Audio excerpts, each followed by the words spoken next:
9, 8, 7, 6, 5, 4, 3, 2, 1, 0. Women's Wrestling Talk, the #1 women's wrestling network on the planet.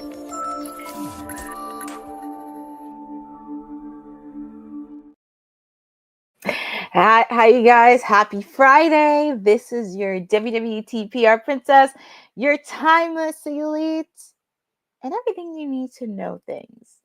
You're probably guessing, why am I here on Fridays and I'm not on Wednesdays? Well, my WWT sister Honey had to take care of the honey pot, so I'm stepping in for this edition of SmackDown, and it's the final SmackDown before Elimination Chamber tomorrow night.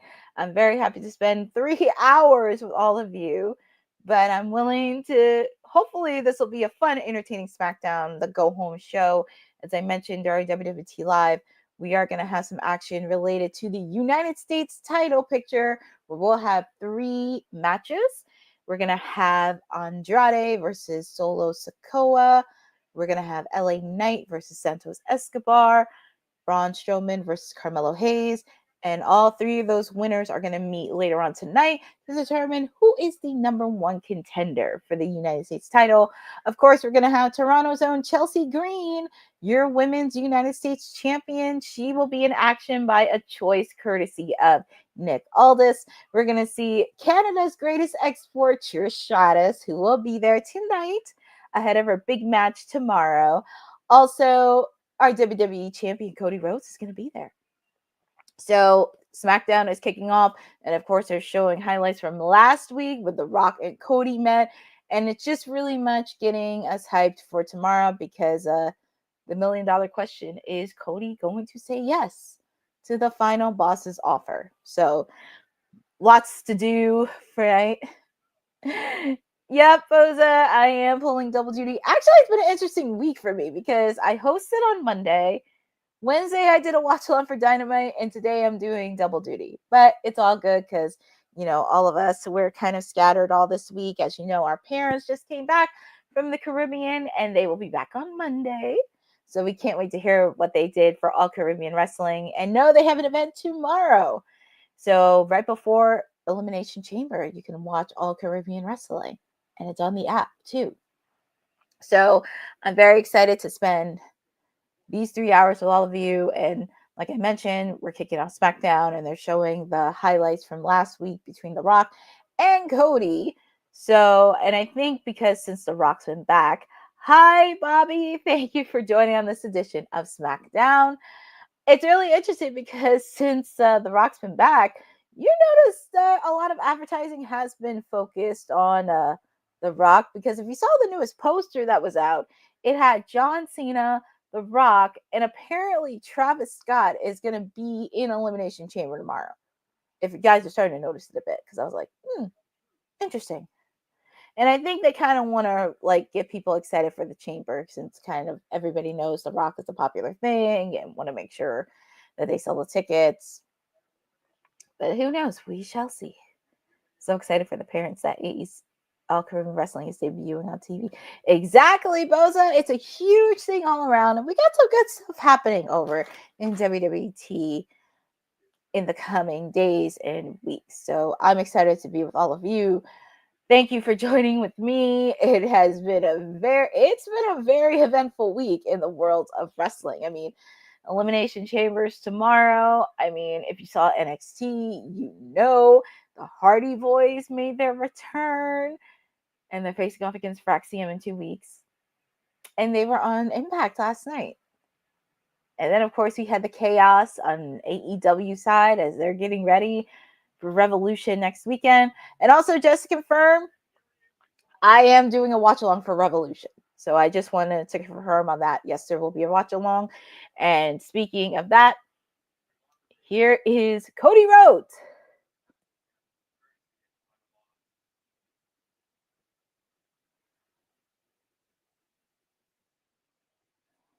So it looks like, courtesy of the final boss, Cody Rhodes is getting his own security. Interesting. Exactly, Bobby. Well, Boza, just to answer your question, I'm not sure if there is going to be coverage. I think the mayor and I talked about this. He said he's more than willing to do a post show. I'm not sure if there is, but we just have to check with Boss Lady a bit. And speaking of that, here is my girl, Trish Stratus, Toronto's own. And what a way to celebrate her 25 years in WWE. I just love her very, very much. I will say when I first started into wrestling in 2002, that was when I got started. And I think one of the matches I saw in the lady side, it was her and Molly. No, her and Bubba Ray Dudley taking on Molly Holly and the Big Show in an intergender match. And that was something that really captivated my eye. And seeing her win the title against Molly at Unforgiven in 2002, that was incredible. And also seeing the rivalry she had with Victoria that year, she is just great. And it's just so nice to see her. And also a little known fact, I actually got to meet Trish when I was Miss New Jersey. And she adored it. But Canada's greatest export is going to speak right now. So let's see what the real queen has to say.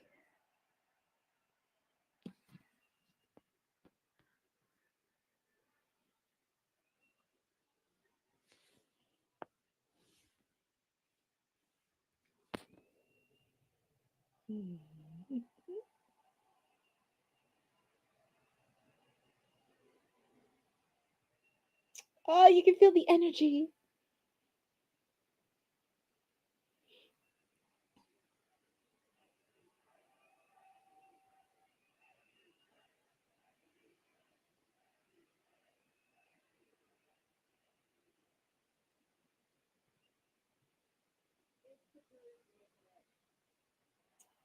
Yes, Trish, is all the journey. It's all the journey.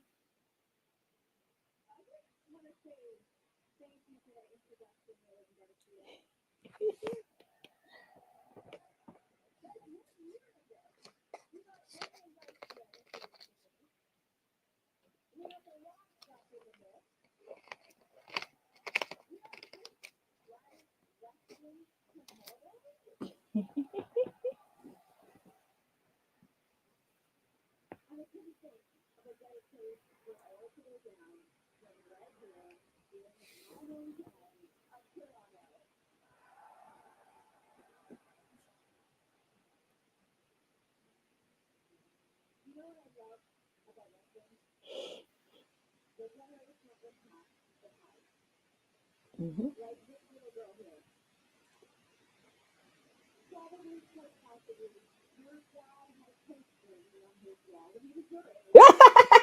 Who didn't have a poster on their wall? Who did it?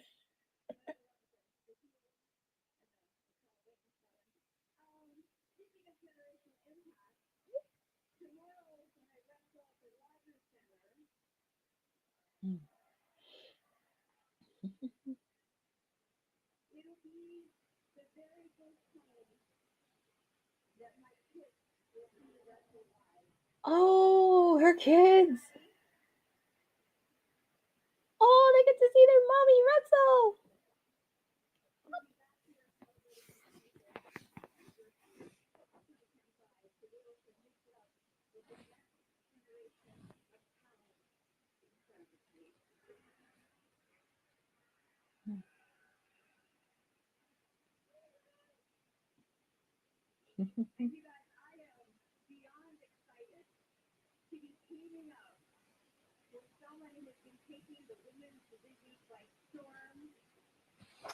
Oh, that's my girl. I love her. I love it. This is why I love her.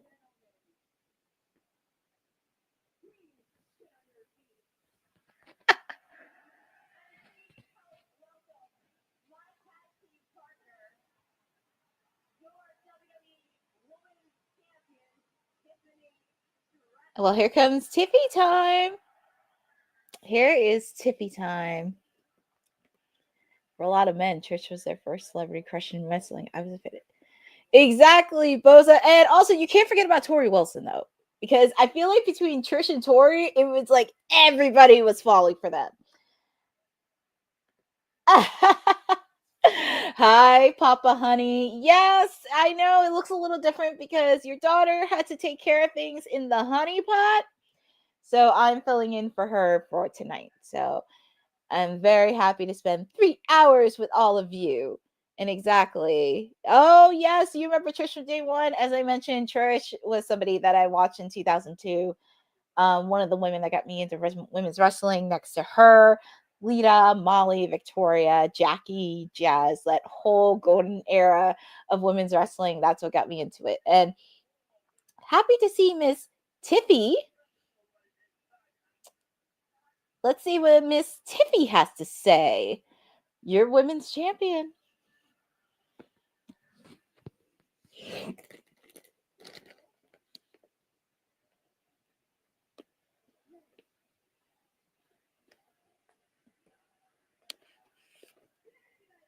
The only thing that would make this complete is if Sabrina Carpenter came in.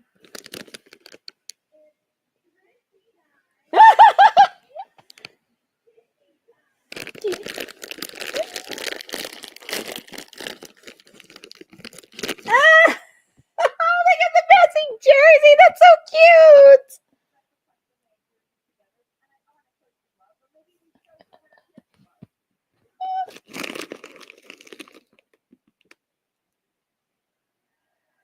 I love it. I can throw them in the audience. Whoever gets it is a lucky, lucky person. And you better frame it too.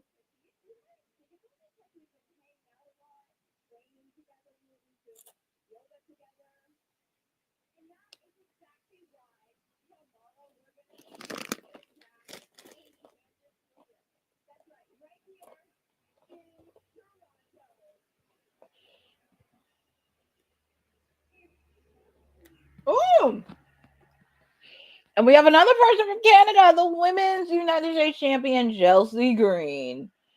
Let's see, because she's also from Toronto too. Oh yeah, Piper Niven just. Oh yeah, the Mountie always catches his man. Good eye.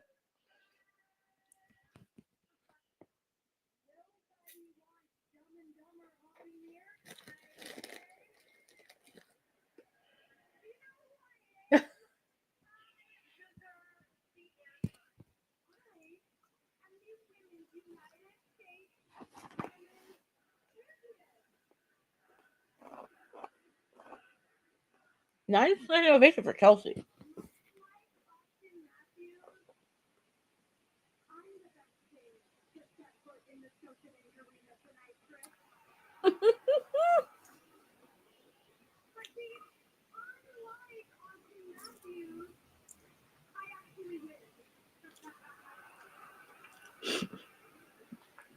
Oh, Chelsea. I love that she has a mix of both, like Canada and the US, if you see her wrestling gear.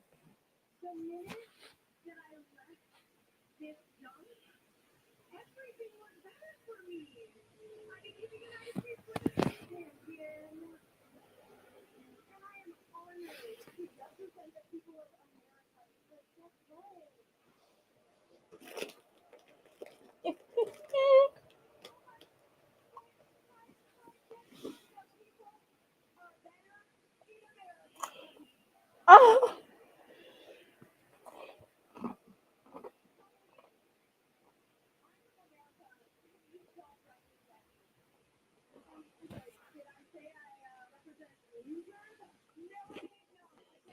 Dude, she had to say loser.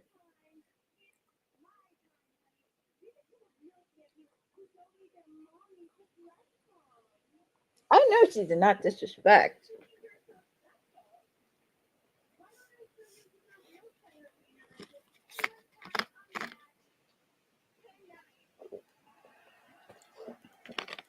I wouldn't mind seeing that match.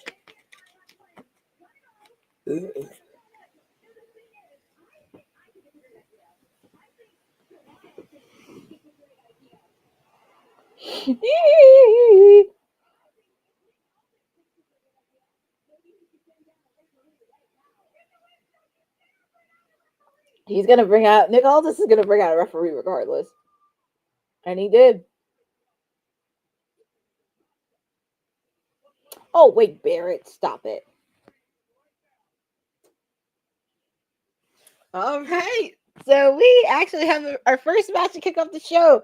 Tiffany Stratton, Tiffy time, taking on Chelsea Green, and I love that they are giving airtime to the women to kick off the show. I mean, I know it's Trish and all, but it's just nice to see some of the women getting that airtime to kick off SmackDown because, you know, I love it when the ladies kick off with a strong promo.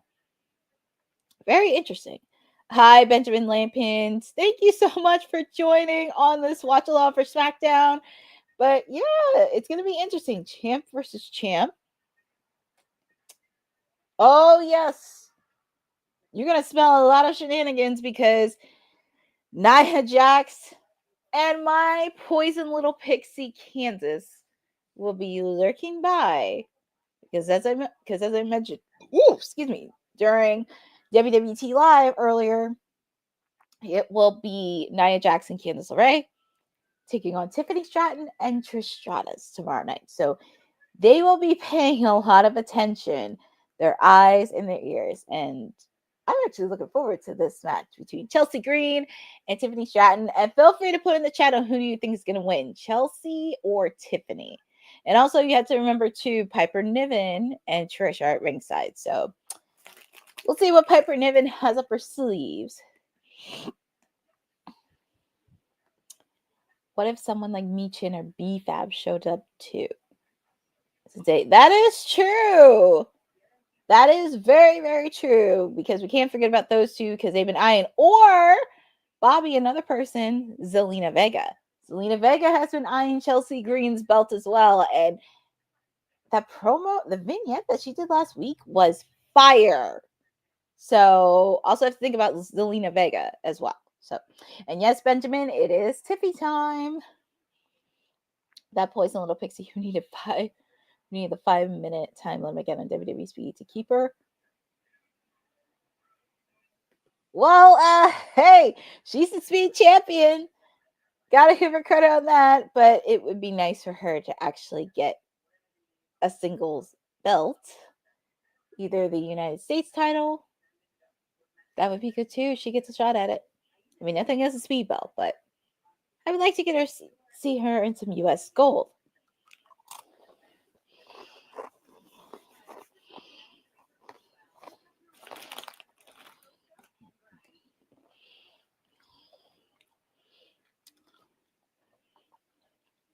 Today we had a shocker on WWE Speed. Dominic Mysterio beat Chris Sabin to advance. Wow! Dirty Dom, he beat Chris Sabin, a person who's been in the veteran game for weeks. And also Ivar taking on Yoshiro of NXT. So that's going to be very something as well. But congratulations to Dirty Dom on beating Chris Sabin as well. So that's been really interesting. And we are back live. Kickoff, it's Tiffany Stratton versus Chelsea Green. Also, you have to remember Trish Stratus and Piper Niven are at ringside. I hope this is a good, solid match between these two. And it's really nice because Chelsea is a good wrestler. If you did not know, if you watched her like in the Independent, the Lucha Underground days, she's a very good wrestler. And I'm happy she facing off against the Miss Center of the Universe, Tiffany Stratton. But as I mentioned, is anybody caught her wrestling attire? Because half of it's Canada, half of it's the US. So I'm really happy to see. And Chelsea's trying to pull some dirty tactics, but nice counter by Tiffy.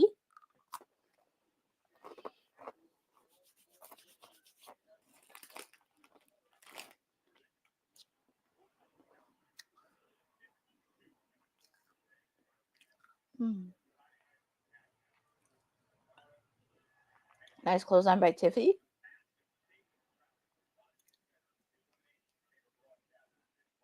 See, she looks like Sabrina Carpenter right here. And I know she's been wanting Sabrina Carpenter to come in WWE a lot. So we shall see.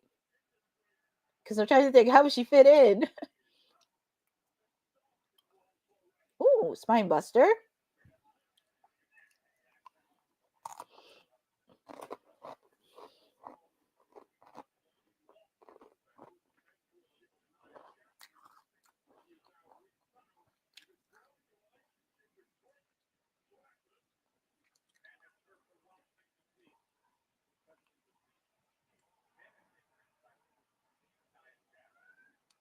Nice one, my Chelsea.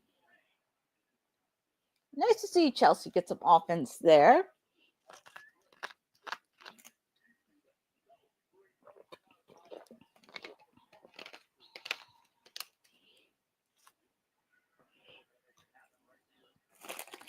Chelsea going for a finishing move. There's Tiffy. And she's showing her strength.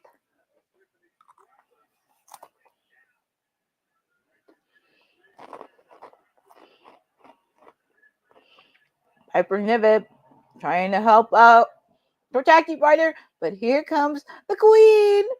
Here comes the queen. Here comes the queen. So what's Tiffany gonna do? Oh my God, she did a Swanton bomb and took out both Chelsea and Piper. Oh my goodness. This girl's athleticism. I remember the first time I watched her in a match last year at Elimination Chamber, and she just had a good performance. And speaking of that, here's Candice LeRae and Nia Jax coming in. And the referee is going to have to ring the bell because this is a no contest. But Kansas and Nia Jax are making a statement for tomorrow night. Ooh, excuse me. I noticed like every single one of them is wearing, well, except Tiffy, but Trish has blue boots. Candice and Nia are wearing blue wrestling attire. It's just really cute and like color coordinated, except for Tiffy. Oh, Nia Jax. Oh, and Tiffy, she's trying to fight back. She's trying to fight back against both Nia and Kansas.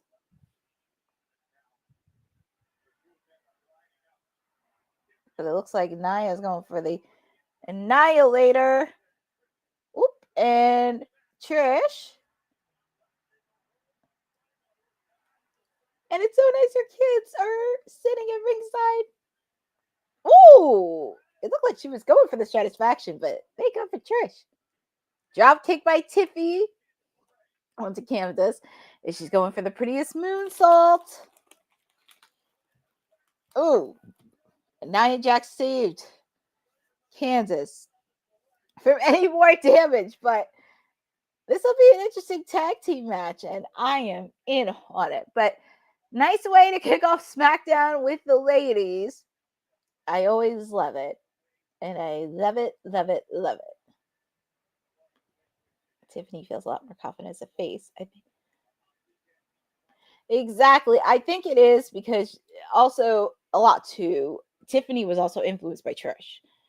There have been many, and I mentioned this on our WWT Live, where we were talking about the Sports Illustrated list. And nothing against Becky, but Mare did have a good point, is thinking of like the longevity, the impact, and everything else that had to offer. But Trish has really put an impact in. And, she's in her 25-year anniversary. And speaking of championships, as I mentioned, Nick Aldis talked about the United States Championship match. It'll be a series of number one contenders matches. So it will be LA Knight versus Santos Escobar, Carmelo Hayes versus Braun Strowman, Andrade taking on Solo Sikoa, and the winner from all three matches will face off against each other. And the winner of that match will be the number one contender to the United States title against Shinsuke Nakamura. And here comes Solo, and he's encountered by Jacob Fatu and Tama Tonga. Hi, Asan Terrell. Thank you for joining. And hi, Fernando Zayas. Thank you for joining on this watch along for SmackDown. Normally, my WWT sister Honey would be full effect, but I am here with all of you and joining on this watch along as well.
So it looks like this is an interesting development. It looks like Solo Sikoa is giving his opportunity to Jacob Fatu, and he's facing nothing against Andrade.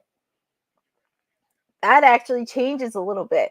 I mean, look, for nothing, I'm always all in for Jacob Fatu. I don't have a problem with it, but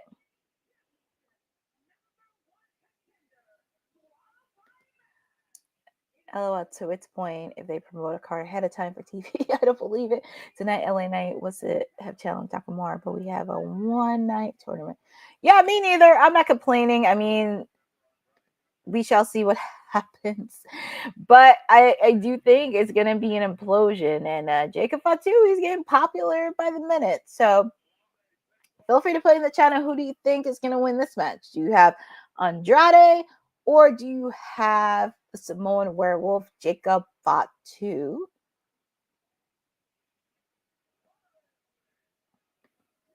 Me too. I'm happy to see Jacob Fatu as well. So I'm catching up with the...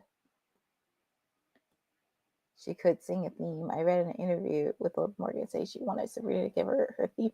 Yeah, we shall see. I mean, I wouldn't mind seeing Sabrina Carpenter appear at a WrestleMania. Just kind of curious on what her role is going to be and collect convincing. But if she doesn't come to WrestleMania, I could see her probably coming at a SummerSlam because I know she's doing her second leg of her world tour in the UK. So if she doesn't come to WrestleMania, I could see her probably making an appearance at SummerSlam.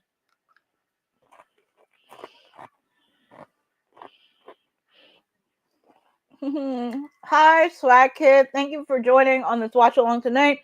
A lot of people are picking Jacob Fatu. I know, it's like, it's Andrade. I know him and Andrade are going to have a good match, but, whew, yeah. Losing faith in Andrade.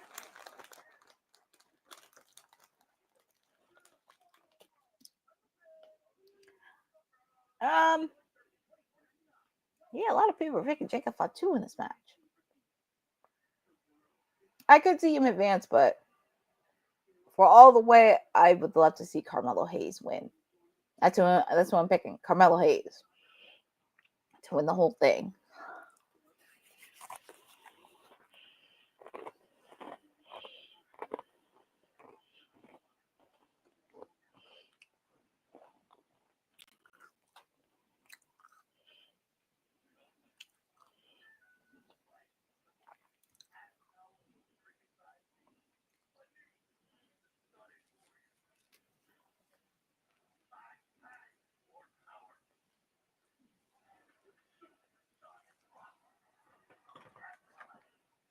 Just waiting on commercials to end because getting ready for our second match.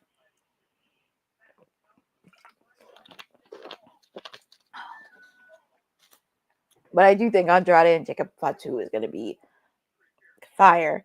And it's hard to believe. It's hard to believe. Almost. But I'm happy to be with all of you on this 3-hour edition of SmackDown. But it's a Friday. I'm wouldn't mind spending a time with all of you. But if you did not know, my WWT sister, Honey, could not be doing this, so she asked me to fill in for tonight. I'm very, very happy to be with all of you. So just wait for commercials to end. And I'm very appreciative of all of you. But since we're on commercial, we definitely want to give a quick shout out to our sponsors, All Caribbean Wrestling. So feel free to show them some love. This episode of Women's Wrestling Talk has been brought to you by All Caribbean Wrestling. Catch the wave. Go to allcaribbeanwrestling.com to check out all the latest pay-per-views or go on the YouTube page at All Caribbean Wrestling. Also, go and check out their socials on Instagram at All Caribbean Wrestling and on X at All Caribbean WR1. So definitely want to show love to everybody and our sponsor, All Caribbean Wrestling, for everything they do here on WWT Live. Oh, excuse me. So very excited to be with all of you. I'm just waiting for these commercials to end. Oh, and they're showing a promo of Legends and Future Greats. I want to see how everybody feels about this new show, because I didn't watch episode 2, but I heard it's really, really good. But so far, I'm enjoying it. It's nice to see some of the prospects working with some of the legends like Bubba Ray Dudley, Booker T, Mickie James, and The Undertaker, and working in the Performance Center and just really kind of working on not just the wrestling aspect, but the promos, the creativity, and just really learning a lot about themselves. So I'm enjoying this.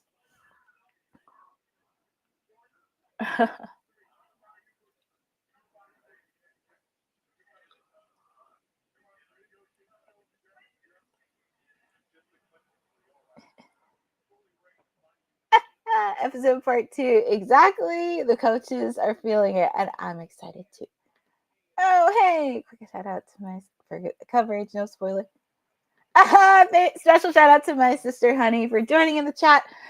Jasmine, we're gonna make sure we don't give you no spoilers. And here is our WWE champion, Cody Rhodes. He's gonna getting the luxury treatment. I see Susie R-Truth. Oh my god, is that R-Truth?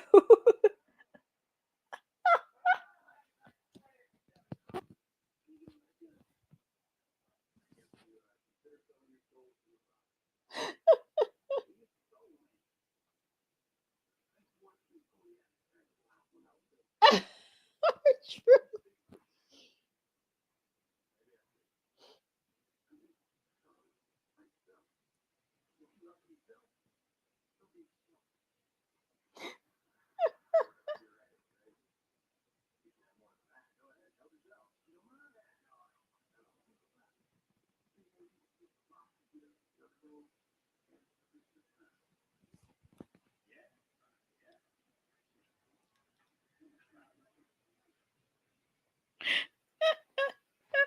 Oh my god, R-Truth.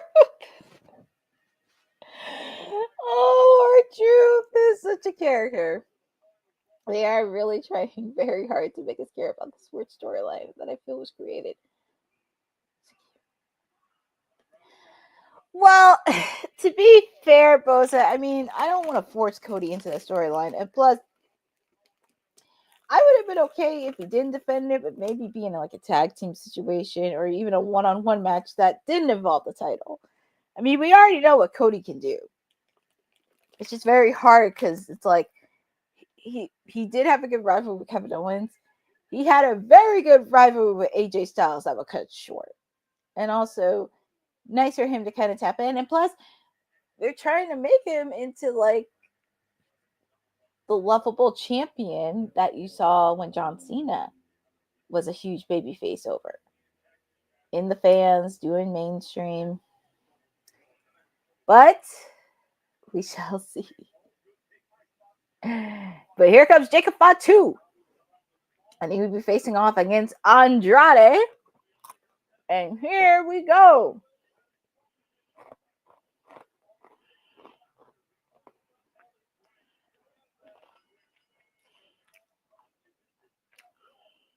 Hey, it's Andrade. It's one of the first number one contenders qualifying matches, one of three.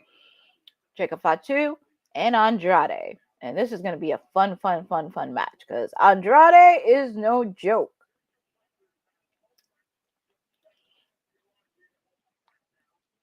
Ooh, a nasty close on by Jacob.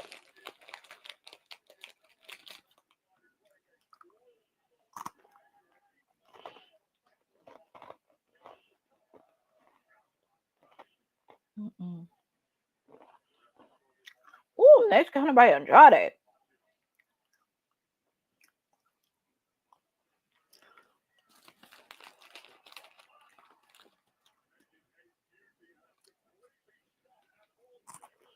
Ooh.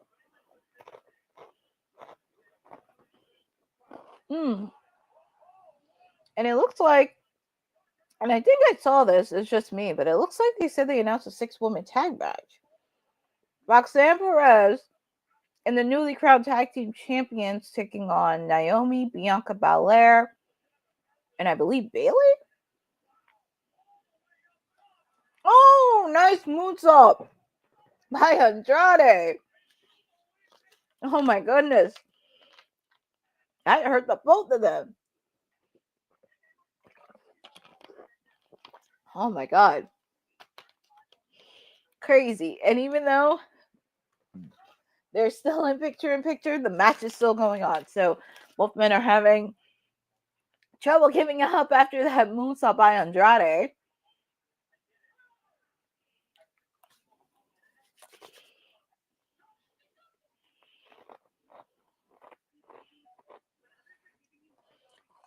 It's crazy to see Jacob shocking like this. I mean, yeah, it's just really weird, but it should be a reminder that Andrade is still no joke. There's a reason why he's a former United States champion. And he is a person that I could really see a match go all the way with Jacob. So Andrade has a few bags of tricks.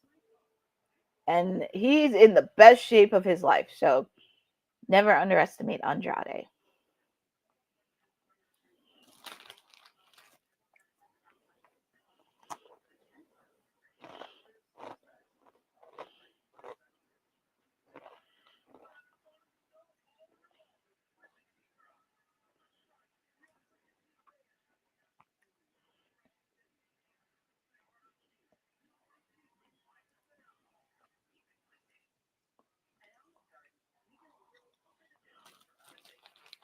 Jacob has Andrade in a headlock.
Jacob Fatu.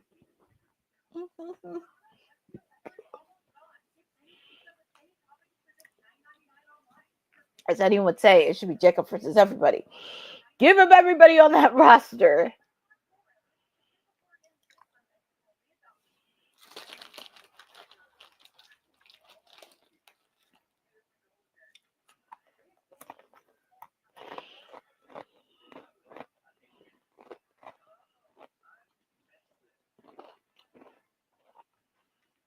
All right, and we're back live on SmackDown, coming to you from Toronto, Canada. If you're joining me right now, this is the first of number one contender qualifying matches with Jacob Fatu versus Andrade. And this match has been pretty solid. Like, it's been pretty even with the two of them. And Andrade is no slouch. He's been doing some crazy moveset. It's pretty even. A lot of people are going for Jacob Fatu. But like I said, I would not count out Andrade one bit. But both men are lying on the floor, just trying to see which man get up first.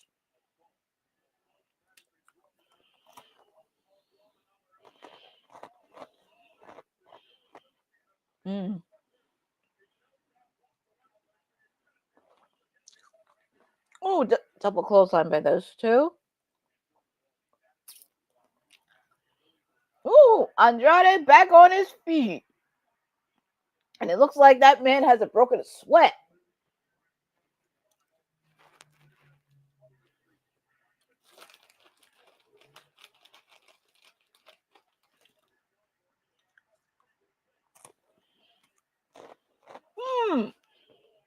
Nasty clothesline by Jacob Fatu.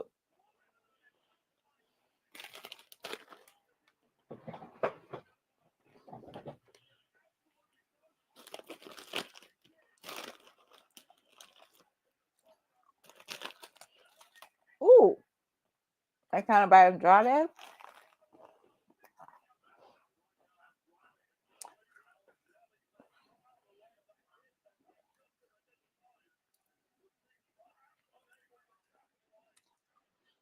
Andrade's trying to get the crowd on his side.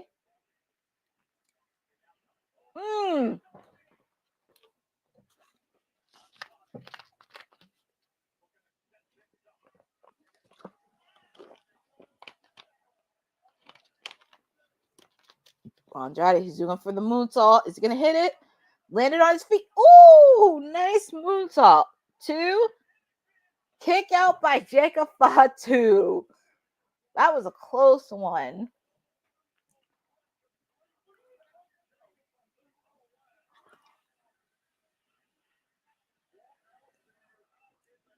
That was a close one.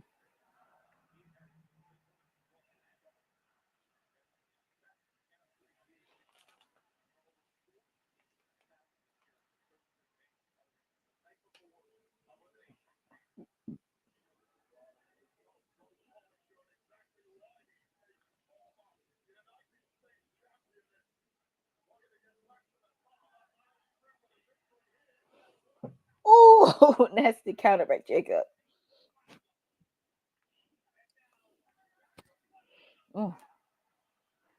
Doing his signature like his Uncle Umaga.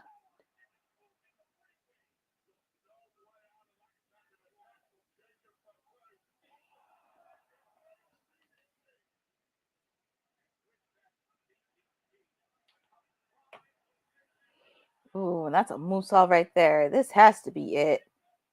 Gotta be it. 2. And your winner of the match is Jacob Fatu. He is your winner. He's your winner for the match. So he advances onto the qualifier match. And like I said, we have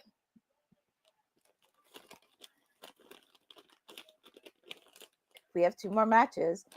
Carmelo Hayes versus Braun Strowman, and LA Knight taking on Santos Escobar. So Jacob Fatu is going to be facing 2 more opponents that we'll find out later on through the night. If Team New Bloodline implodes tonight. I could probably see that because if you saw the tension that all 3 of them had, it was very interesting to watch. And a lot of people are predicting Solo Sikoa versus Jacob Fatu in a match at WrestleMania. Well, we will. And I hear Joe Tessitore and Wade Barrett talking about the tag team match from last week and the Street Profits coming in, which I am down with their new swag that they have and putting everybody on notice. And also taking out Motor City Machine Guns. I would actually like to see a rivalry between them 2 and the Motor City Machine Guns. And I actually do like this aggressive side of the Street Profits because it needs to be said. Because the fans still like them.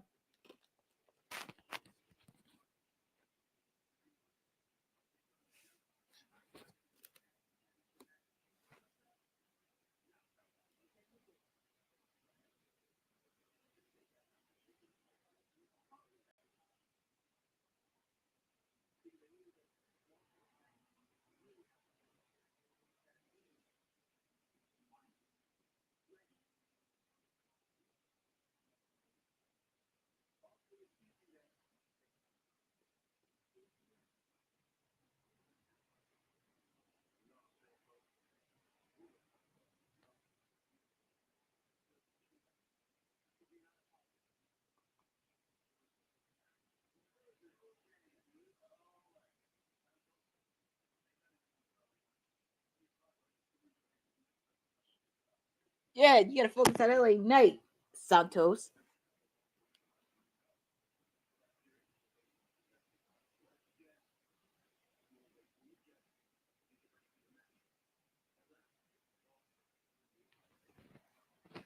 Well, it looks like it's gonna be the Street Profits taking on Los Garzas. And if I were Santos, I'd be very careful because you got LA Knight, sir. Yeah, Bobby, I do like tag team wrestling. Tag team wrestling is always fun, and I always like to see different tag teams that stand out because it has to be not just the wrestling part, but like the charisma, the personality, and sometimes hopping into mainstream. That always helps. Street Profits versus Hardys would be an awesome match in the future since they never. That is true. That would be so cool if the Street Profits wrestle against the Hardys. And as I mentioned, we saw them this past week where they took on Nordic Quarter Catch Crew. And 2 weeks in New York at NXT Roadblock, they're facing off against Fraxium. And I believe both titles, the TNA tag team titles, will be on the line. So this will be a fun match. Anyone that knows me knows I am a huge, huge Hardy Boys fan. And it's always a treat to see them on TV. So I am very, very excited. And that's why I'm always an advocate when it comes to tag team wrestling. I'm always a true person when it comes to tag teams, but it gets me excited. It doesn't matter what brand. It could be WWE, TNA, Ring of Honor, New Japan, even AEW. There's some cool tag teams out there.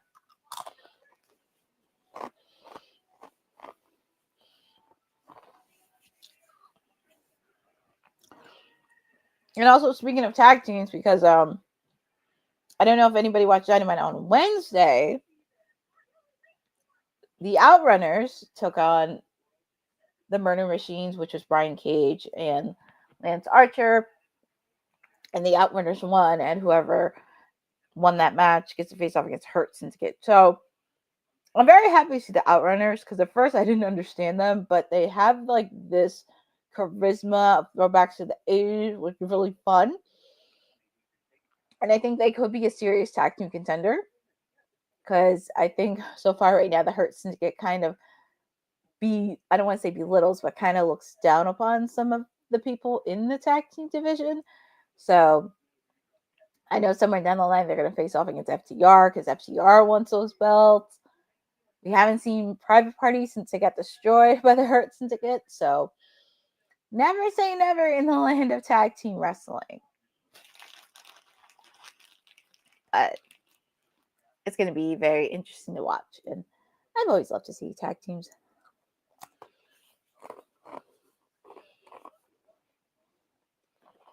Exactly, Bobby. It's nice to see tag team getting showcased on WWE. Like Street Profits and North Dakota Catch Crew and Pretty Deadly and Los Garzas and the Creed Brothers and Faction DIY 2. Also, we got to see this past Monday for the LWOs, Cruz Del Toro and Joaquin Wilde from the LWO. It was nice to see them get an opportunity to shine against the New Day. So that's also to see as well.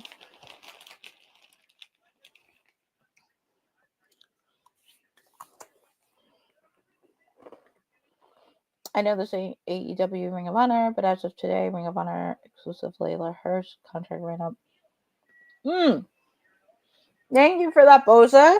Interesting update. And also, there was a report that was floating around that I did see, and I think it came from Wrestler Observer News, which is run by Uncle Dave, because they mentioned in a couple weeks AEW is going to release a new few names. So I don't know who that is, but I'm going to be watching that story very closely because I'm hoping it's not some stars that I think it is, but I will be following it very, very closely.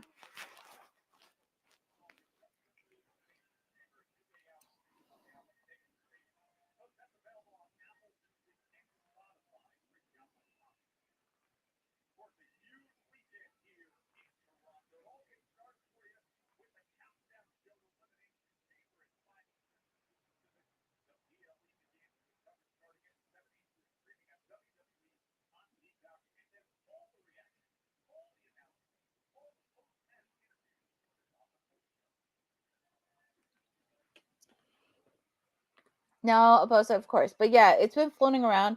I just think, as I mentioned a couple weeks ago, they just need to focus on who their pillars are and who do they want an opportunity to shine. Like, not in just their men's, their women's division, and also their tag team wrestling, and especially on the Ring of Honor side. Like, who do they really want?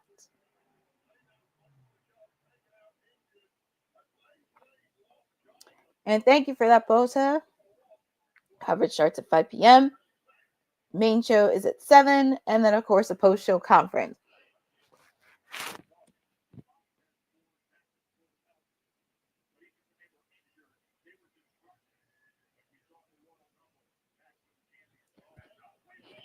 Ooh, and as the Street Profits are coming in, they get ambushed by DIY.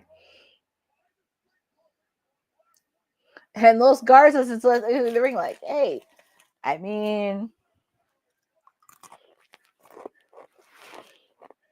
and here comes Los Garzas attacking the tag team champs. I mean, I will say the SmackDown tag team division is starting to heat up, finally. Next thing, outside the Street Profits, we need to see some of the other tag teams get some promos.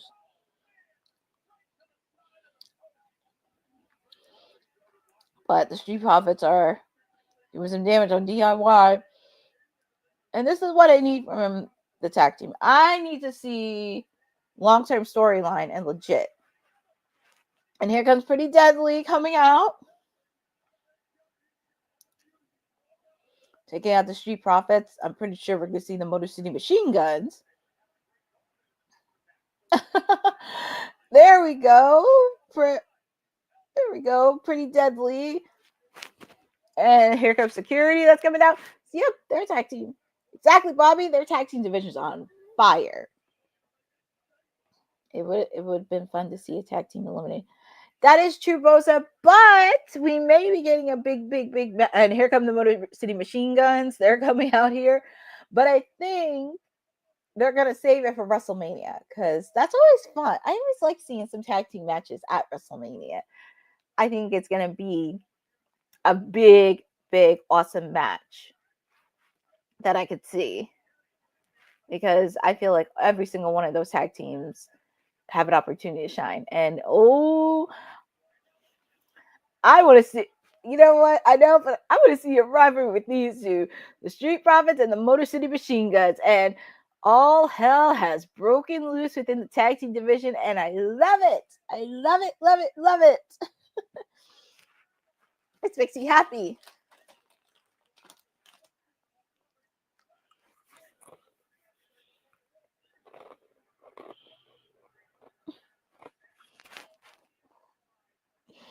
I just love all this. I just love all this. Hold up, I'm trying to find the right clip for this. This is just getting me excited, like. Well, because you lose it, you never win. Oh, boy! That stuff is... Yeah! This is just getting me excited for the tag team. It's like chaos. And I love it.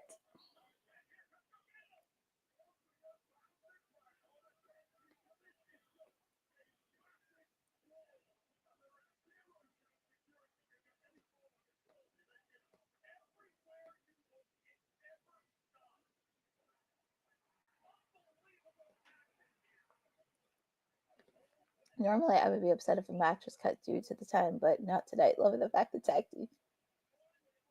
I know exactly. I'm just loving this. I'm just loving that they are getting tight. And then Security, just let them fight. Just let them all fight, please. But I do smell a big DIY is just like sitting back there saying, "Let them fight. Let them fight." I can see a big match at WrestleMania between all these tag teams. It's going to be crazy.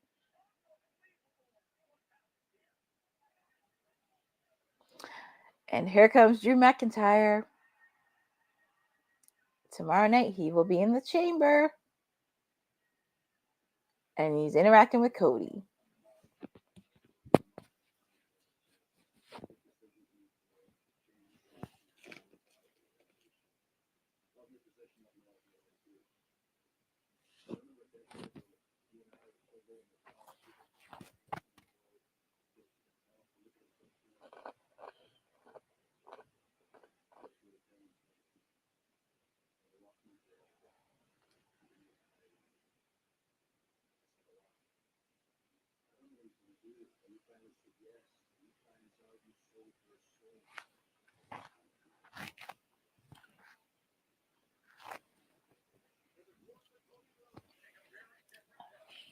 Well, Drew McIntyre has some interesting words to say.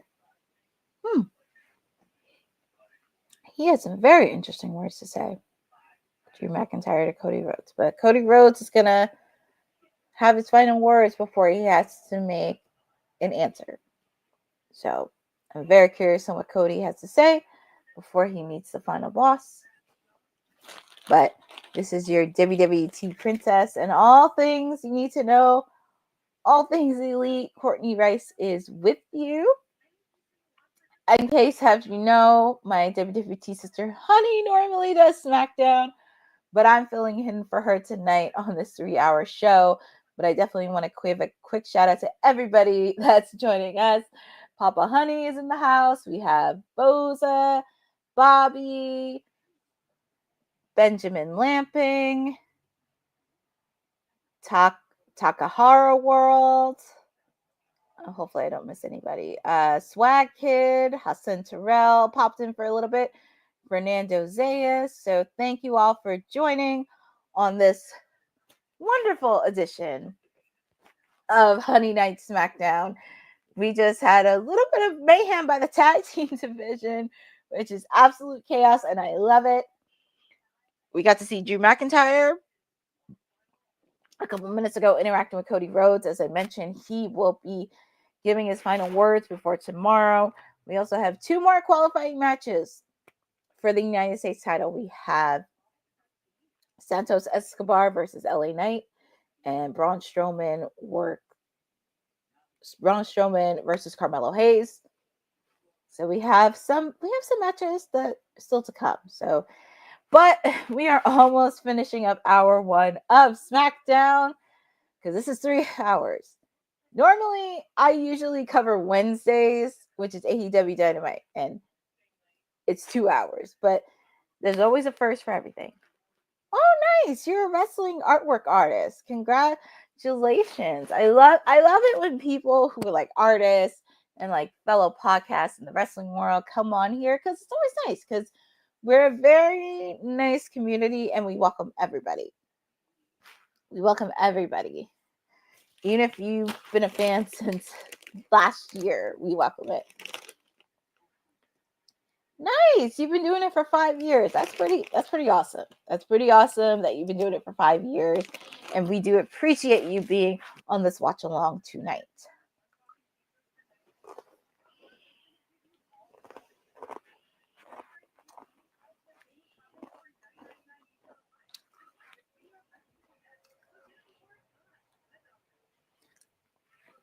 Oh, nice. Stephanie Hype knows you. That's really awesome. We always love hearing that kind of stuff. That's really, really awesome.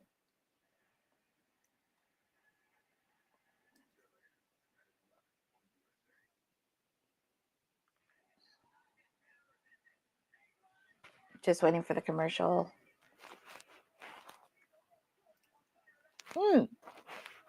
So it looks like I'm watching the commercials right here that WWE and USC in 2025 are going to be coming back to Australia.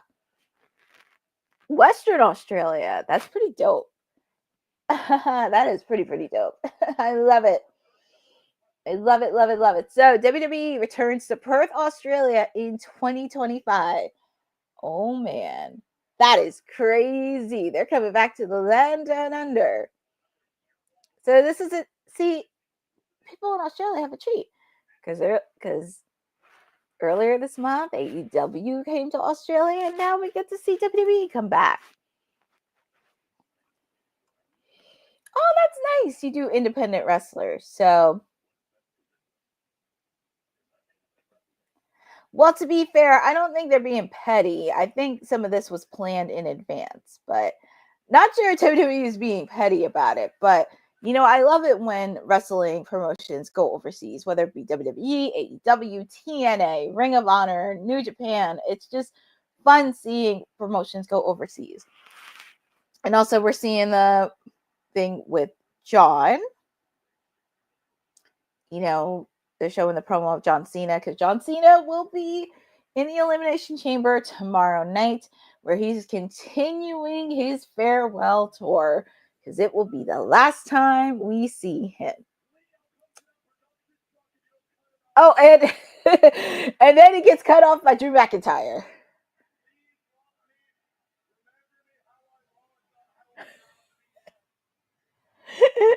True.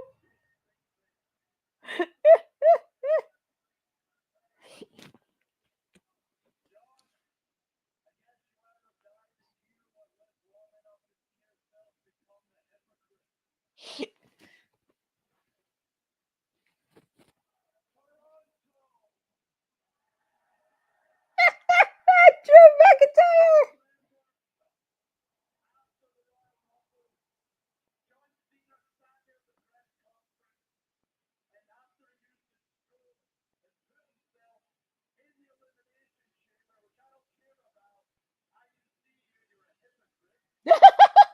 And that's who I picked to win the Elimination Chamber, Drew McIntyre.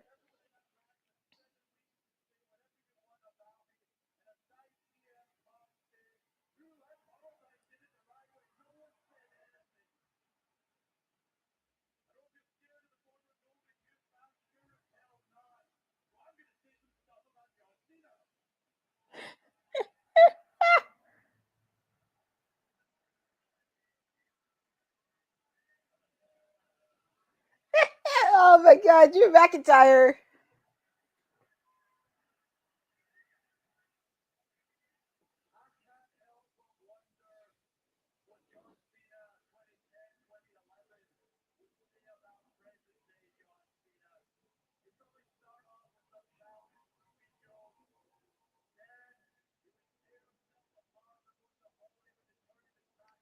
Well, of course, he's talking about when John at that time, because when he first came on, he was one of the biggest stars, and Jesse. Yeah, I know, Papa Honey. Drew's talking smack about John Cena. Yeah, Drew's desperate to get Cody at WrestleMania. I could see Drew selling his soul to get it. Yeah, Drew's the kind of guy who would definitely sell his soul.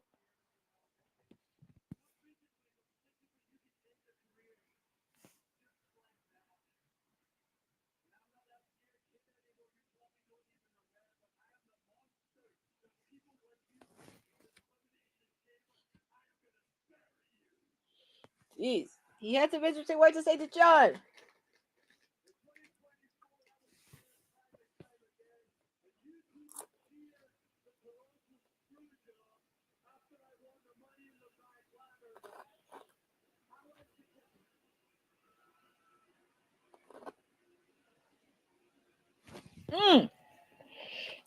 Well, we have Damian Priest coming out.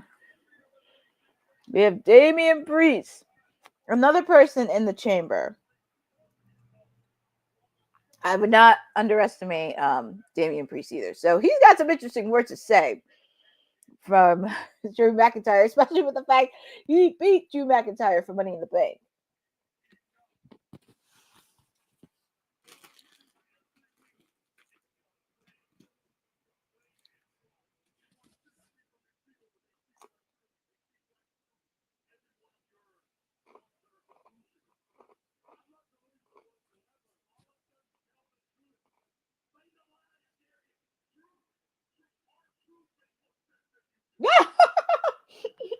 Damian said even our truth makes a lot more sense.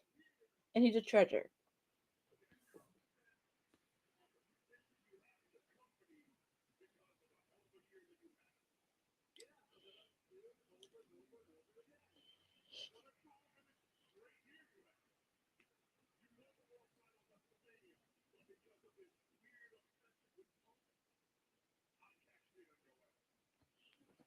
Damian does have a point.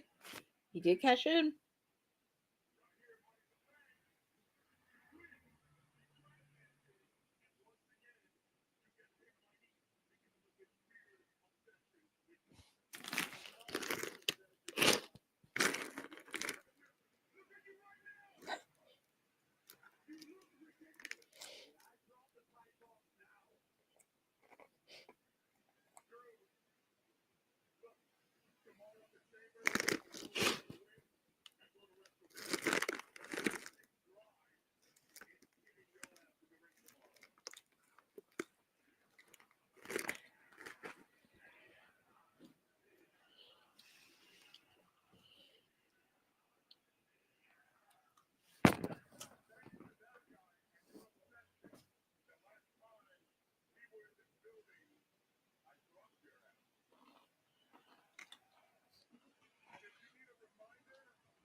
Seth Rollins on SmackDown?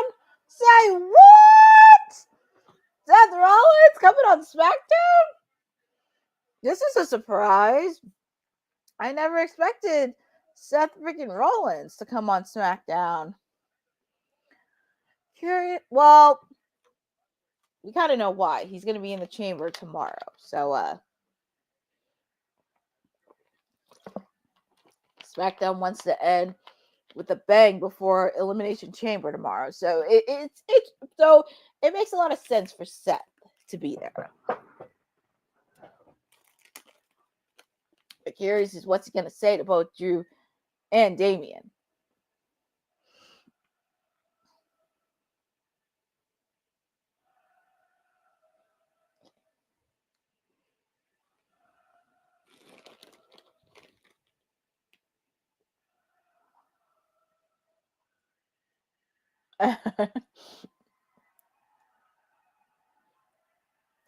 Seth has an interesting outfit on.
Things just got a whole lot quicker.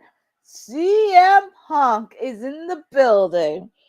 Because everybody kept referring to CM Punk, but he is here. Oh boy. I can see a lot of implosion right away. You can see the look on Seth's face. You can see the look on Drew's face. I could smell implosion happening in the next 5 seconds. And of course, he has a microphone in his hand. Because we already know what's he going to do.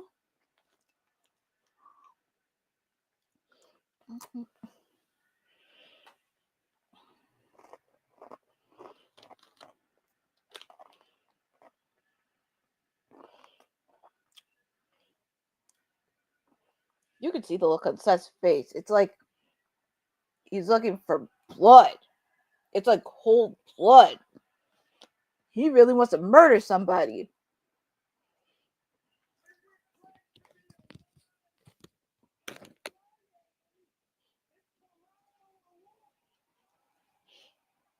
And on a Friday.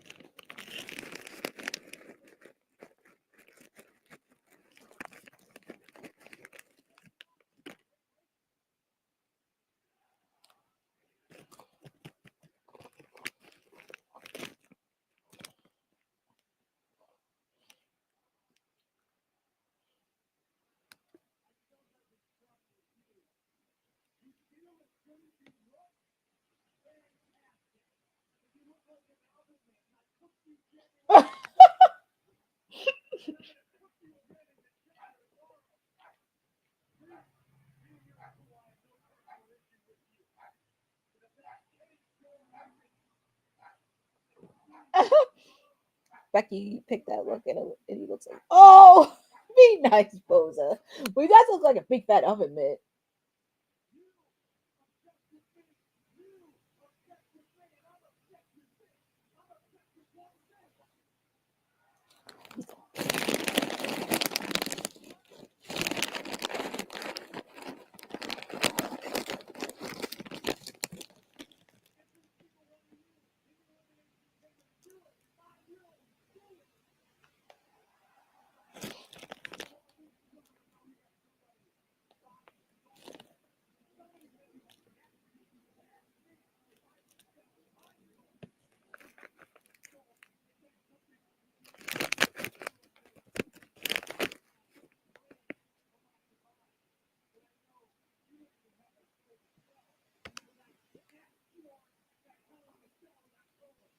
Mm.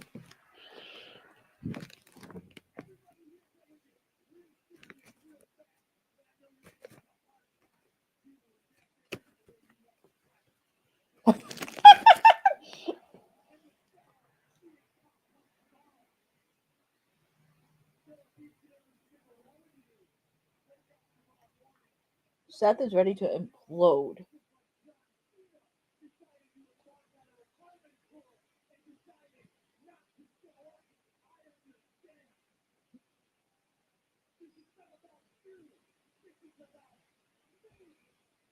It would be interesting if Logan Paul came out, because that's the only guy that's missing is Logan Paul.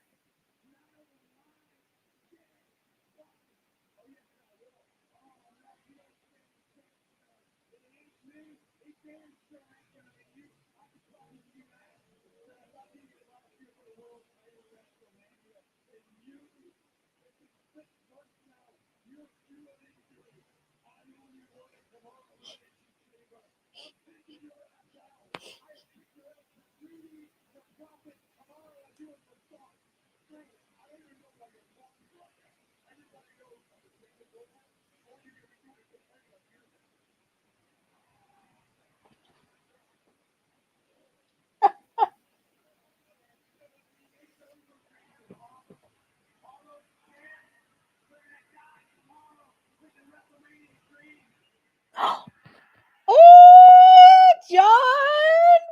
I know that music. It's John Cena! Well, it's no surprise that John is there. Oh, wait a minute. That's Logan Paul. He is such a little turd. Oh. He fooled everybody. He fooled everybody. Oh, he fooled everyone, Logan Paul. And you know what's funny? I was just saying Logan Paul is missing. Oh, man, he fooled everybody.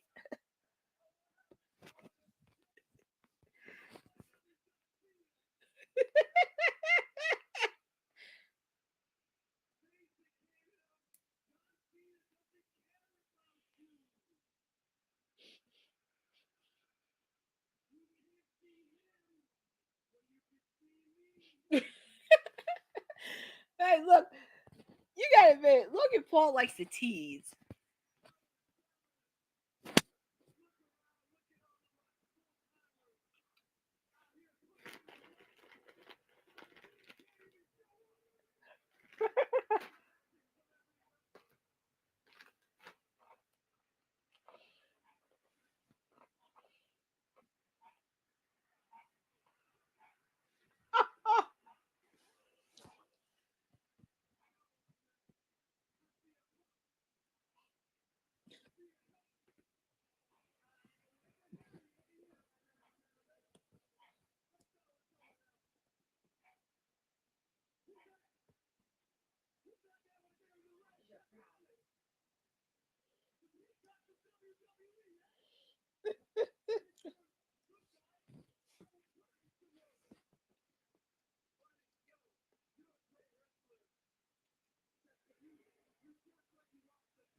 gotta put Lady Gaga in there. I love Gaga.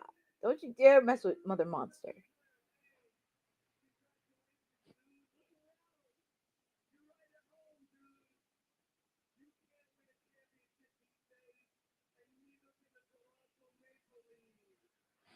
Man, he had to put the hockey team, Toronto Maple Leafs.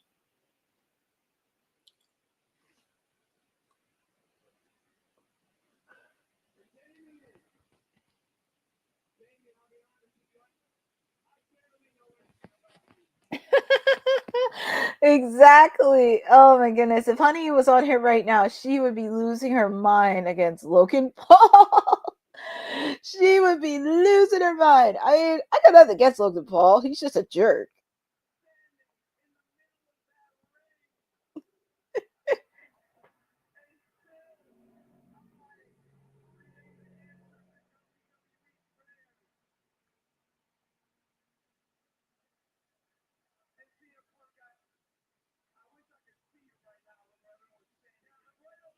He's still mad because he slapped him in the face on Monday.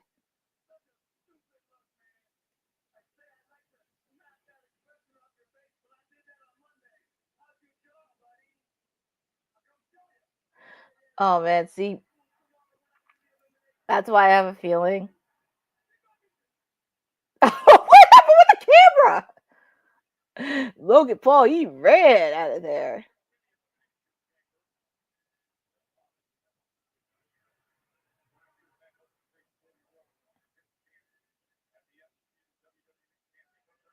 Seth Rollins, he's just eyeing.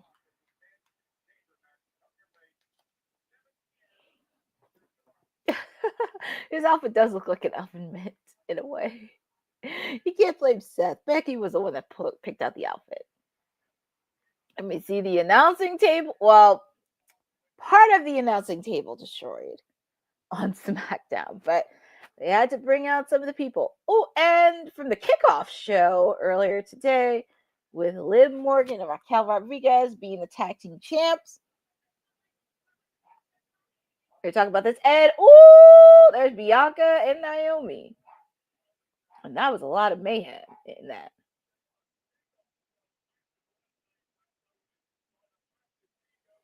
And as I mentioned earlier, we have a 6-woman tag match. Bayley, Bianca, and Naomi taking on Raquel Rodriguez, Liv Morgan, and Roxanne Perez.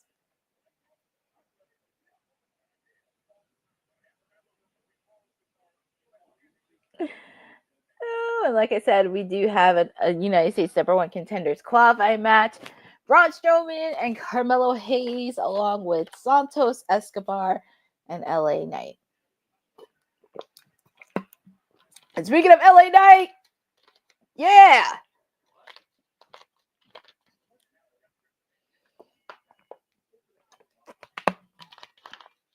Or as R-Truth calls, I will never forget.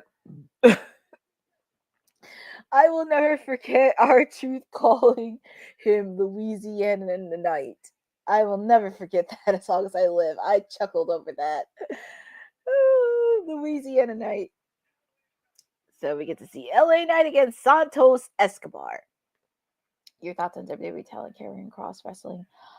Oh, Bobby, I did not know that. But it's nice to see some of the wrestlers in WWE finally opening that forbidden door and wrestling in other promotions as well outside of WWE, because that's really awesome to do and really kind of gives them a lot more exposure and opportunities as well. So good for Karrion Kross. I'm very happy for him. Definitely love to see 5 of the 6 women in the chamber tomorrow, all but Alexa Bliss are in the chamber. Yeah, that's really interesting. We haven't heard from Alexa Bliss, but hopefully she does a promo or a vignette tonight regarding the chamber, because I would like to see some of Alexa Bliss too. It's always a treat seeing her. I bet Councilman's happy to see his client Roxanne Perez. I'm pretty sure wherever he is always happy to see Roxy. I'm pretty sure he is very, very happy to see Roxanne Perez, because, hey, Pop Rock City's coming tomorrow to Toronto. I know some people picked Roxanne Perez, but I picked Bianca Belair because there's many things that could happen. I mean, Jay could show up tomorrow. We also have Rhea Ripley and Io Sky for the women's title the next night. So that's something to think about. And speaking of that, they're showing the new trailer for the new film Queen of the Ring, where it talks about Mildred Bird, one of the earliest pioneer women of women's wrestling to happen. And of course, you know, there's a few people on it, like Naomi's in it, Camille, my client, the timeless one, Tony Storm, is in the film as well.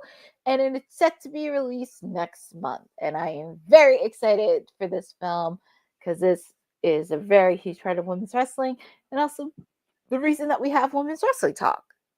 Because we get to showcase women from all different promotions. Doesn't matter if it's like mainstream, independent, or local. We like to showcase all the women. So that makes me happy as well. Oh, it'll be a benefit show for Chris Bay on March 23rd. I love that. Love it, love it, love it. And I want to take a talk on the men's. I was very happy to see some of the men appear on SmackDown tonight because they needed that little push ahead of tomorrow. So it was nice to see like not just Drew and Damian Priest. It was nice to see like Seth and CM Punk come out. And Logan Paul teasing what he does best.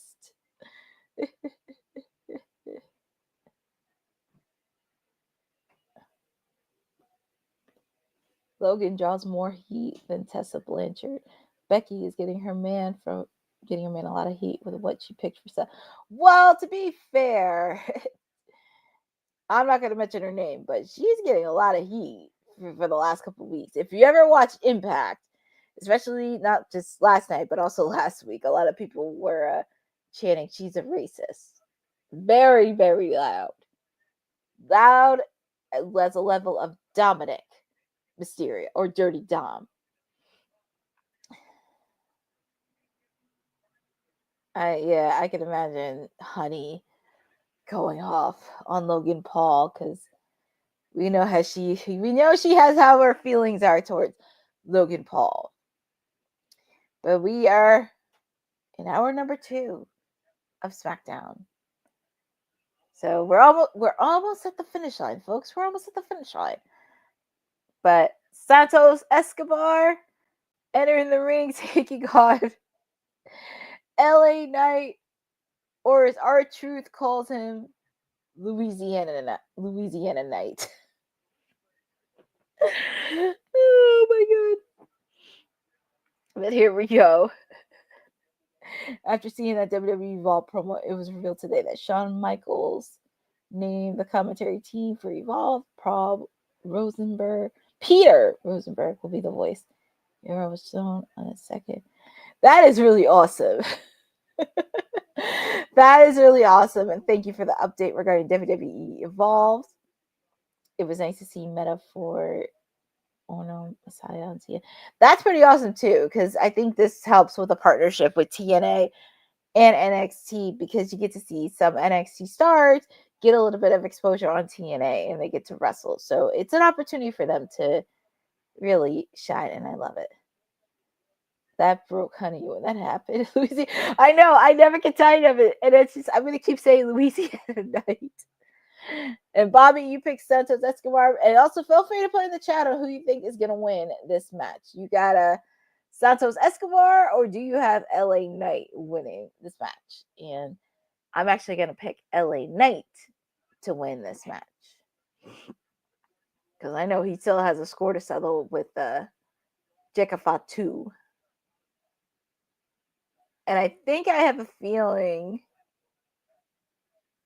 because I don't think they announced the main event. So I have a feeling it's going to be either the triple threat match for the number 1 contender, or wait, no, I lied. I got to go back a bit. I think Cody's going to close out the show for SmackDown. I just realized it.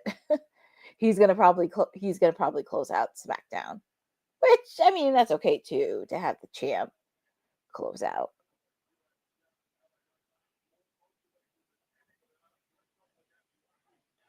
Nice drop kick by Escobar.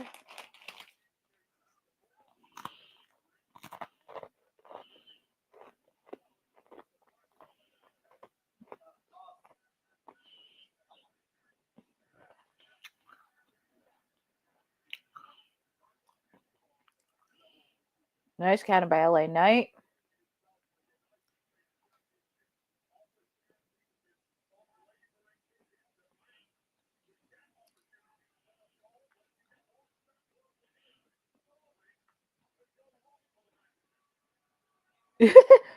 LA Knight. Yeah.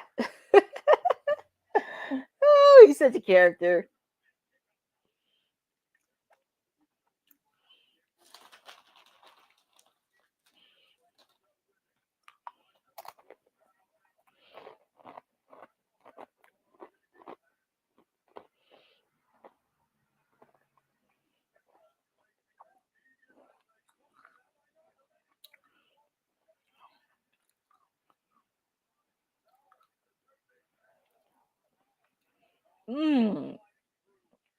That was crazy.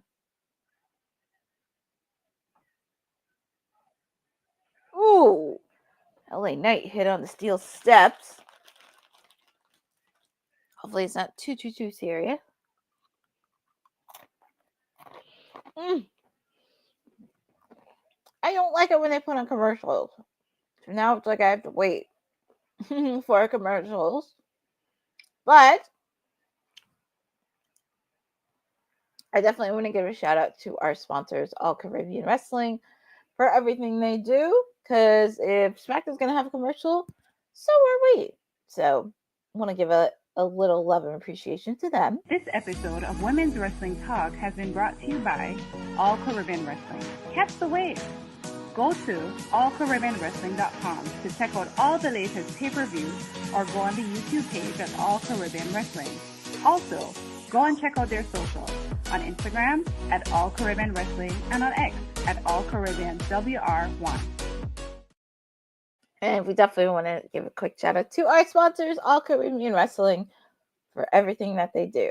And also, they actually have a show tomorrow night to get you ready before Elimination Chamber. So before Elimination Chamber, you can actually watch their show tomorrow, and it's on the app as well. So kudos to our sponsor, All Caribbean Wrestling.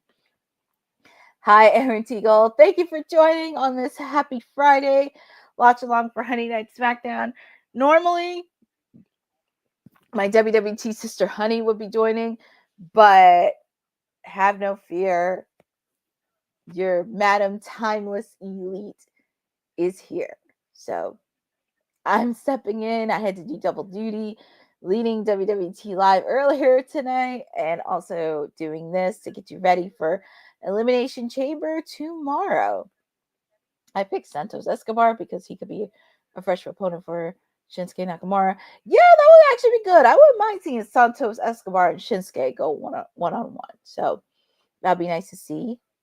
Oh, you saw Queen Amanada in your intro. That's cute. Love Queen Amanada. Love her. But yeah, it would be nice to see Shinsuke. But as I mentioned, I'm picking Carmelo Hayes. I would like for him to get a shot at it. And plus, it'll be nice as an opportunity for him because he's faced off with many top-tier stars since he was drafted on SmackDown. So I would like to see Carmelo Hayes get a little taste of opportunity in singles, gold. But we shall see. And I'm just waiting for these commercials to go off because we are at 9:30. So we're almost at the halfway point. It's very weird because this is the first time I ever did a 3-hour watch long. Because normally I would be doing 2 hours. But 3 hours, whew. Trust me, I'll be happy when it goes back to 2 hours in June. I'll be very happy.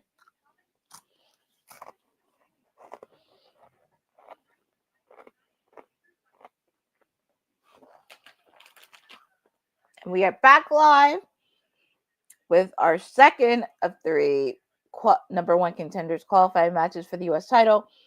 Shinsuke Nakamura I mean, oh my God, Shinsuke. Santos Escobar taking on LA Knight.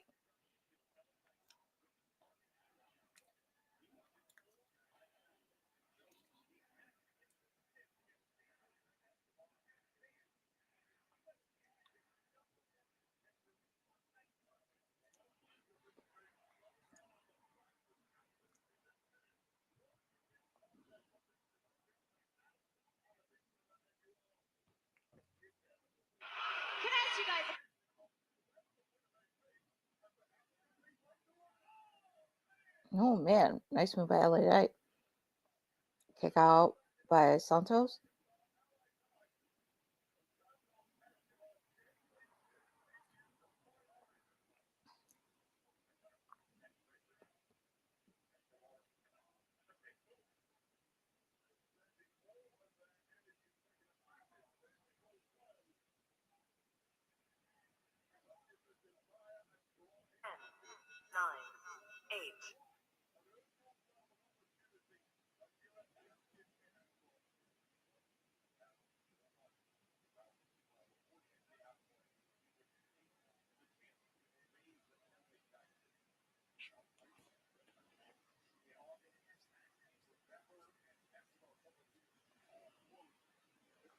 LA Knight's trying to get help from the fans.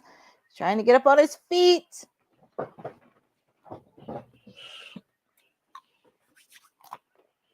Nice clothesline.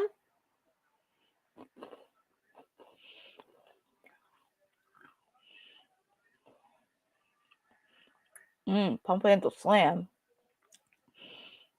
LA Knight wants to finish this. LA Knight. Yeah. You must end this.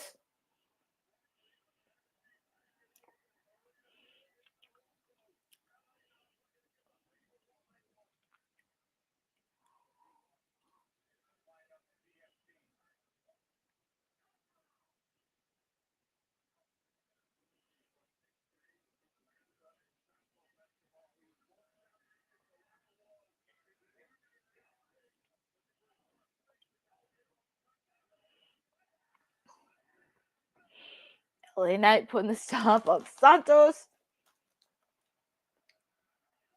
Ooh, that was a nasty, nasty landing.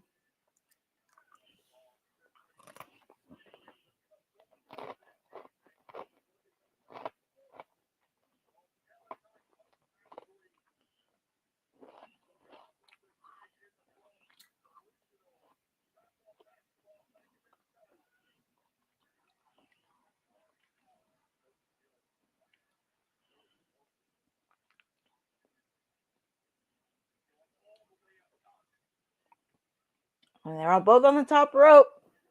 What are they going to do? Ooh, nice hurricanrana by Santos.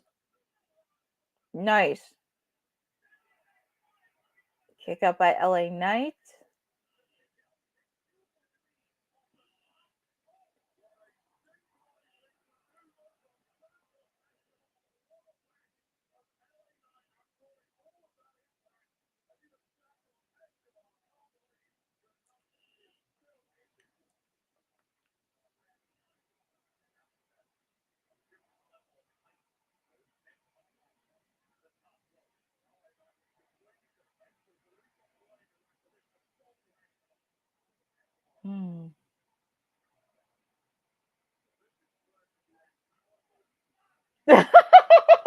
Oh my goodness. He just mimicked LA Knight's signature taunt, Santos.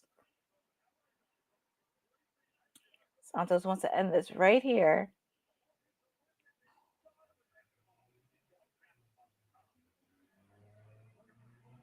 Ooh, BFT. That has to be it.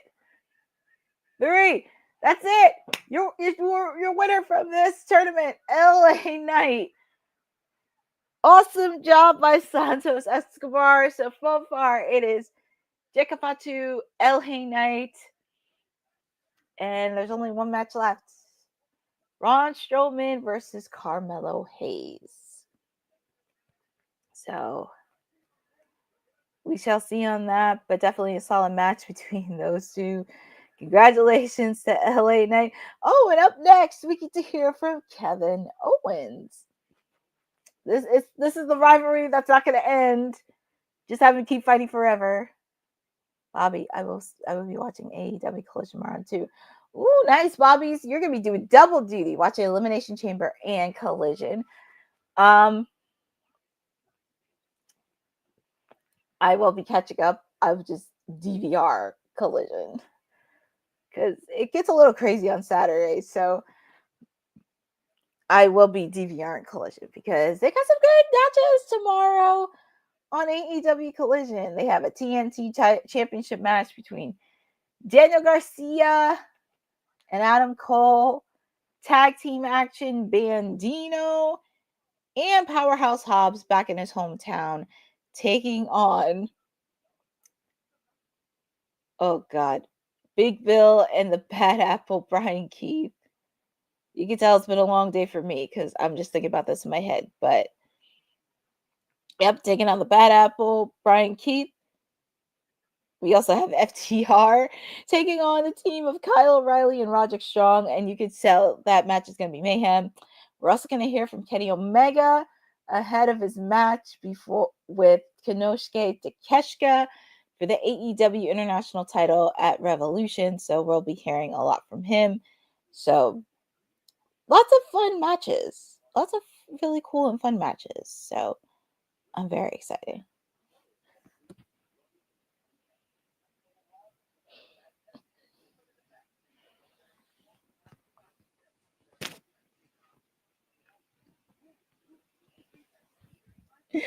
Oh man, I feel really bad for Seth Rollins. I feel so bad for Seth because now the internet's gonna be memeing about him on his outfit.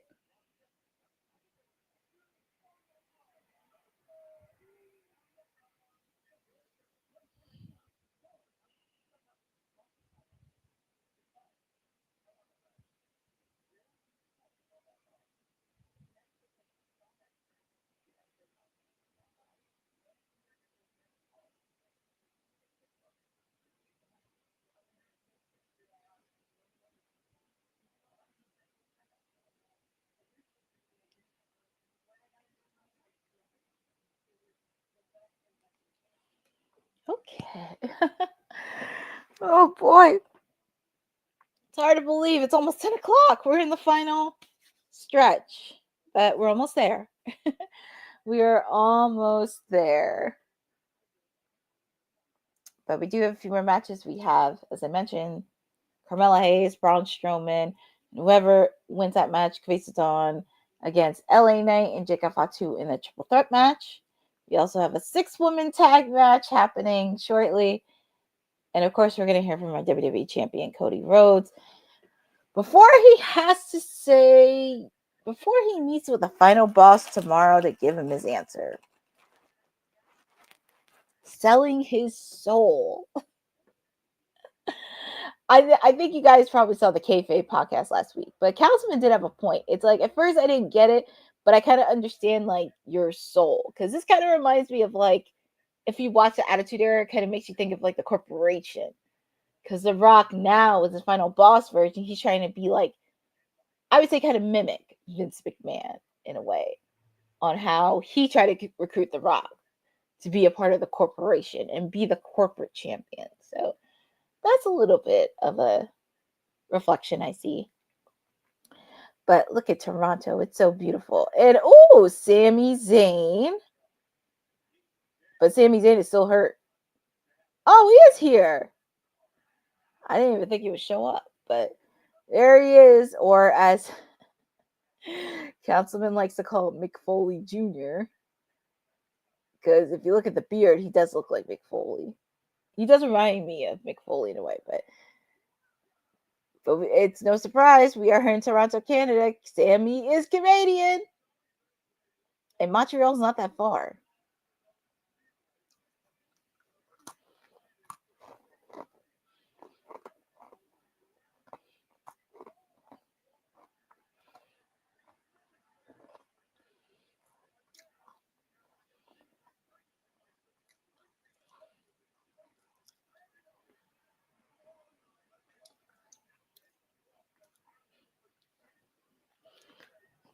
So let's see what Sami Zayn has to say and ahead of his unsanctioned match tomorrow with Kevin Owens.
So Sammy's calling out Kevin Owens. Oh. Where's Kevin? Oh, Kevin's at the stadium.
Just have him fight forever. Just have him fight.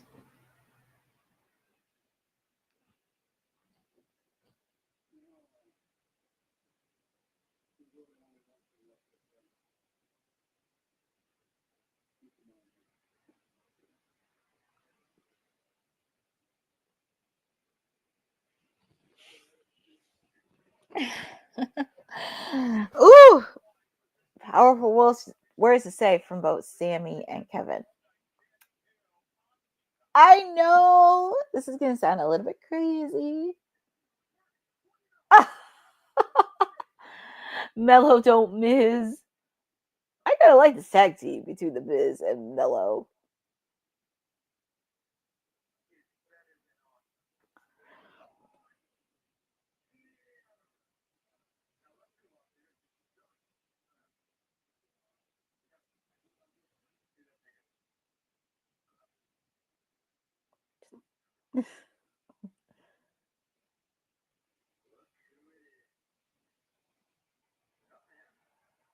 Cody. The Miz and Cody.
Oh man, well, he had an interesting counter with the Miz.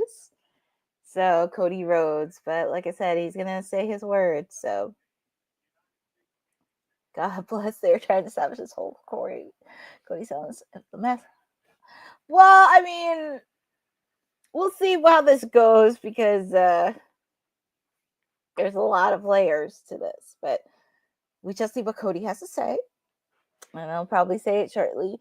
But we have our final qualifying match for the United States title for the number one contenders, Carmella Hayes taking on Braun Strowman. So whoever wins that match faces off in a triple threat match against Jacob Fatu and LA Knight. So, and I can't believe it, we're almost at the final hour of SmackDown. Almost at the finish line. But in all seriousness, it has been nice spending with all of you on this special edition of Honey Night SmackDown. This is your WWT PR Princess, Madam Timeless Elite, everything you need to know. Stone Cold Courtney. I'm here. I'm spending it with all of you on this final SmackDown before Elimination Chamber. So we still have some action left. We have this match. We have the 6-woman tag match. And we also have, as I mentioned, the triple threat match. LA Knight, Jacob Fatu, and whoever wins, either Braun Strowman or Carmelo Hayes, and whoever wins is number one contender, and we get to hear from Cody. So we got a lot happening. But I don't know, because SmackDown has been really interesting last week, because there were some matches that were supposed to happen, but then it got scrapped. So I don't know what's going to happen today for SmackDown. Don't know. So they want to end it off on a high note. But we shall see.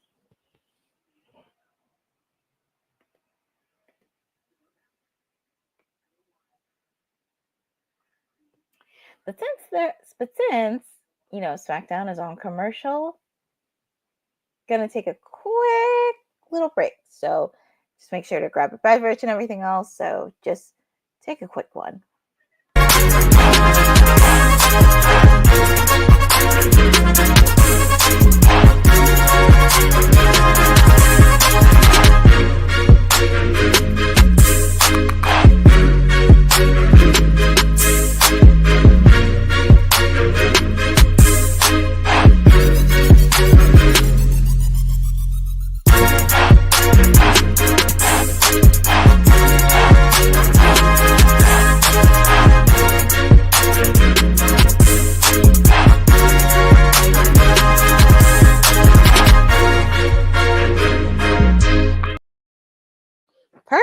timing.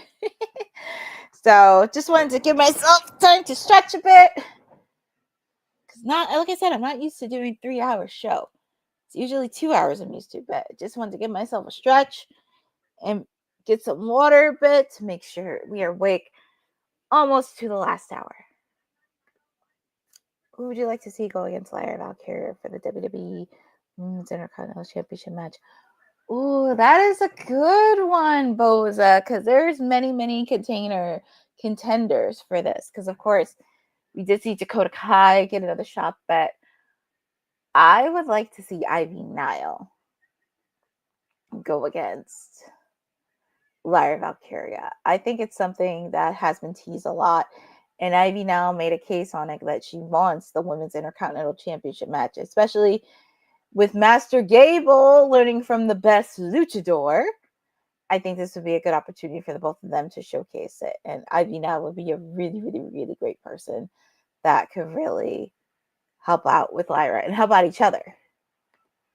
Punk is going to be the one to take the Rock's offer. Well, that's really interesting because Punk has a favor.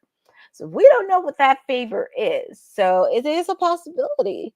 Because if Cody doesn't take it, then who else is? So it's going to be interesting. And we are back live. Carmelo.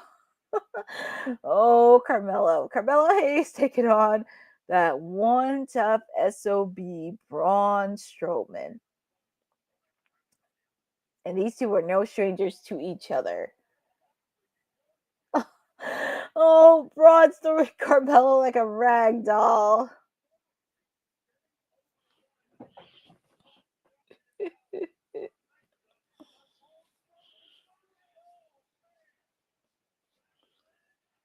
Oof. Poor Carmelo.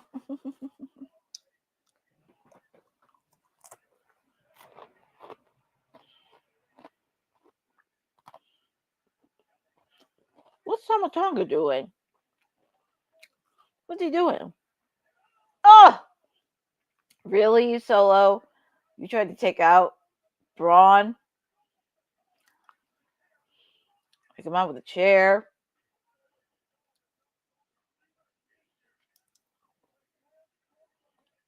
Tamatonga, what's he doing? I guess it looks like the rest of the Bloodline trying to take out Braun. She has his previous encounter with the Jacob Fatu.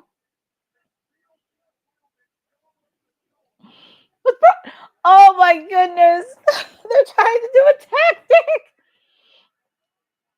Is that the way it's going to end this match? Really? You can't let them end it one-on-one. Oh my god!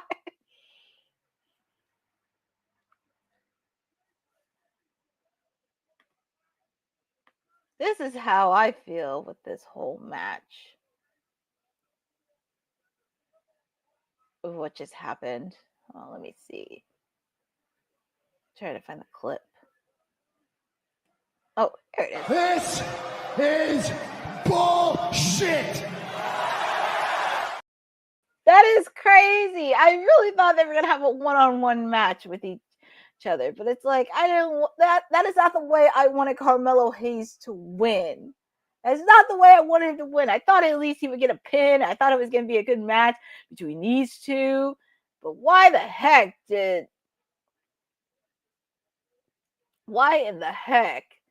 did you have the Bloodline come in? Ugh. That was really stupid. That was really stupid. I thought at least Carmelo would have pinned Braun, and I would have been happy with it. But we see Bianca and Jade. Oh God, we were talking about Jade so much. Bianca and Naomi with Bayley. Talk about their tag team match. Of course, Bianca still has issues with Bayley from Damage Control.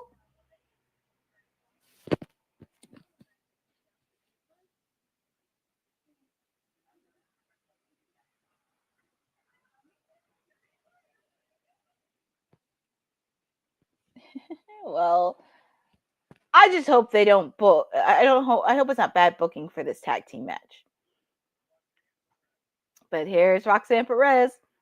That's the councilman's client.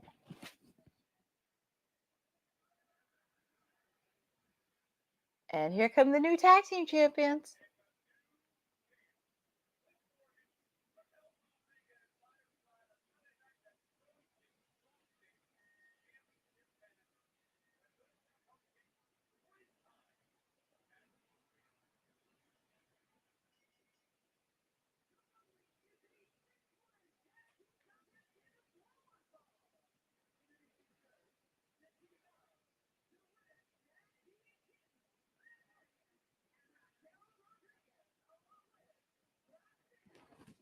Okay, Lily Garcia redeemed herself. She said Roxanne Perez, not Roseanne. She said Roxanne Perez. So she redeems herself back. She redeemed herself. At least that troll Dominic. Oh yeah, as Pat McAfee, he calls him a dirtbag. Good. He doesn't need to be. Actually, I don't have a problem with it because if he interferes, I don't have a problem with one of the ladies kicking his ass anyway. So I'm okay with that. But we're getting ready for 6 women tag team match. We shall see. But we're getting ready for some 6 women. Tag team match with Roxanne Perez, Liv Morgan, and Raquel Rodriguez, the new women's tag team champions, taking on Bianca Belair, Naomi, and Bayley. And that's the question. Where is Alexa Bliss? I would have loved to see a promo or a vignette from her. Very interesting.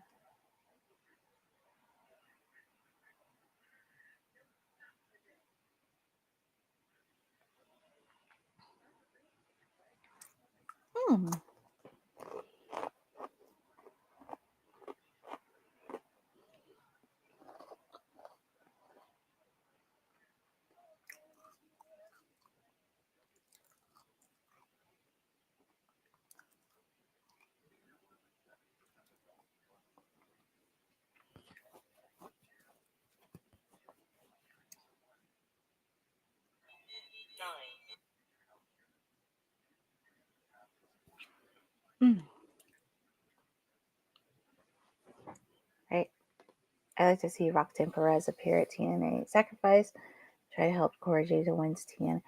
Well, it's a possibility, but I know Roxy is able to do. I know Roxy wants to do things. And plus, the things that she said towards Cora Jade, that was very interesting to see. And also, we did see her back on NXT with Jordynne Grace. So she's floating around a little bit, Roxanne. That irked Councilman so much. The producer from the future did a funny gift on kayfabe with Roxanne's head on Roseanne's. Oh my God, yeah, Roseanne. Oh my God, that was really funny. I watched it. I watched the last episode, and that was pretty hilarious. How about a women's ladder match for the WWE? I would be down to see a ladder match. I think that would be good. A ladder match or a 6-pack challenge, as they would. But I wouldn't mind seeing a ladder match between like some of the ladies to compete for the women's Intercontinental Championship match, because they created this and they feel like this is something that they can recreate within the legacy. And also, one of the things I would love for Lyra to do, I would love for her to do some promos and vignettes as being the women's Intercontinental Champion. I just think that speaks volumes, and some of the content that she could do on social. Same thing with Chelsea Green. Chelsea Green's doing stuff on social, and I think it would be so good to at least expand it. Like, Chelsea should do promos, but I would like to see Lyra get some airtime with promos and vignettes, with her being the inaugural women's Intercontinental Champion. I wonder if Jade will finally show up tonight during this women's tag team match. Well, it's interesting to let you know, Papa Honey. We were actually talking about that at WWT Live, and some of us were thinking, like, is Jade going to show up tonight or Elimination Chamber tomorrow? And a lot of us were thinking Elimination Chamber tomorrow, because we were kind of thinking that too, because that would be a cool opportunity to kind of come in and her wreaking havoc in the chamber. Because at this point, she doesn't care. She just wants to beat up on anybody And then we can finally end the storyline because we can finally end the $1 million question on who attacked Jade. Finally ended and just get on with the next storyline. But here comes Bayley. Here comes Naomi. She's ready to go. You gotta admit, that is a catchy theme song, by the way. That is pretty dope. And just waiting on Bianca Belair with her hair. She just oozes charisma right there. She just oozes it. And I love it.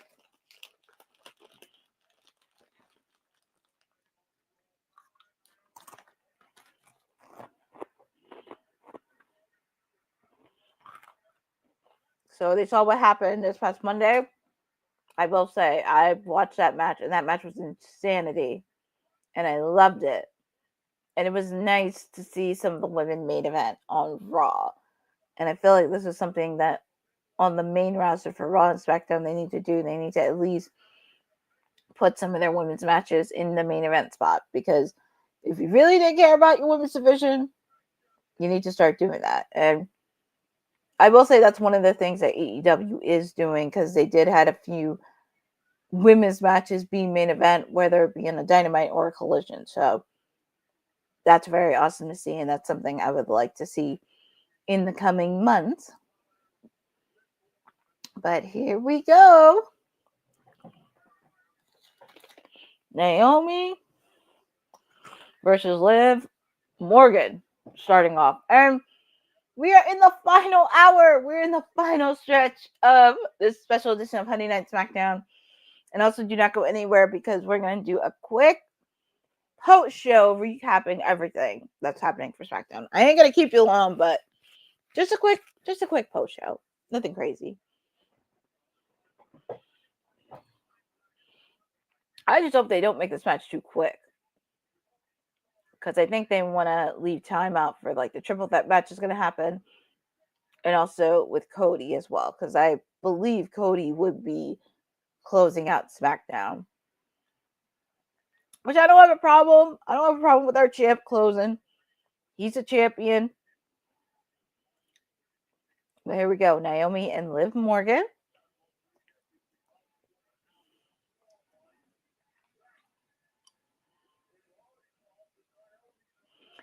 Naomi tagged in Bayley.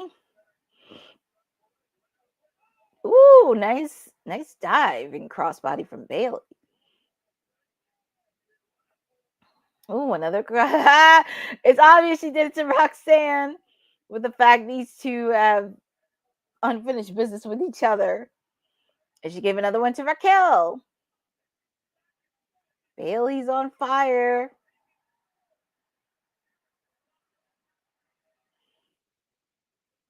And even though it's in picture, the match is still going on live, which I love. So I'm very happy. Ricky Saints relinquishes the Defy World Championship. Yes, Bobby, thank you for sharing the news. Ricky Saints, I still call him Ricky Starks.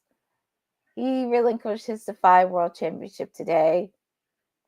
I mean, obviously we know what it is, because now he's under the WWE umbrella, and no surprise there. So, but he did have a good time as a champ, but I'm excited to see him do bigger and better things in NXT. He is destined to be a world champion. He has the promos, he has the charisma to do it. So it's going to be one of the hard, as I mentioned, this is one of the hard lessons AEW has to learn. You let the man sit for 9 months, and you could have used him in this Death Rider storyline representing AEW.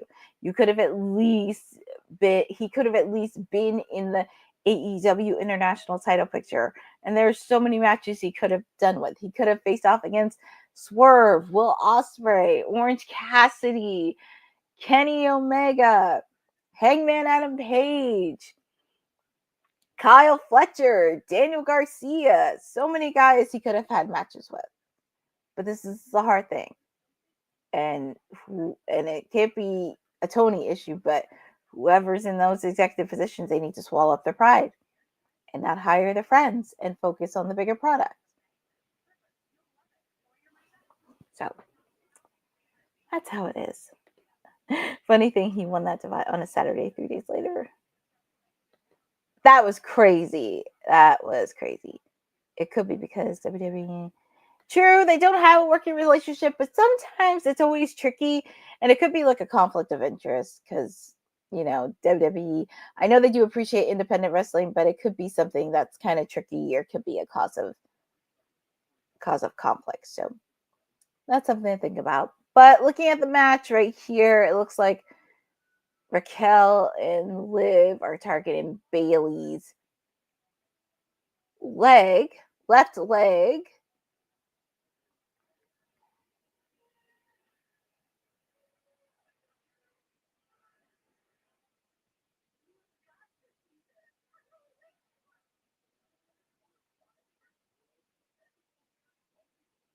Oof, they're targeting that knee.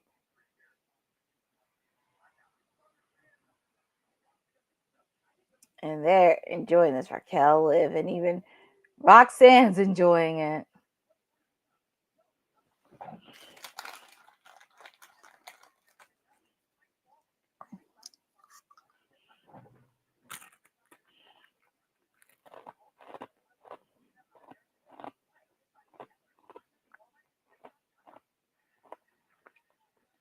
Okay, we're back live. 6-woman tag match.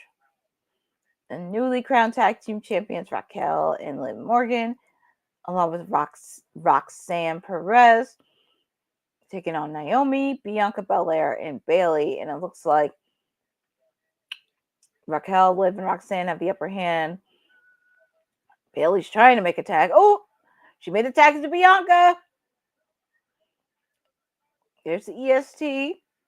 Ooh, nice crossbody.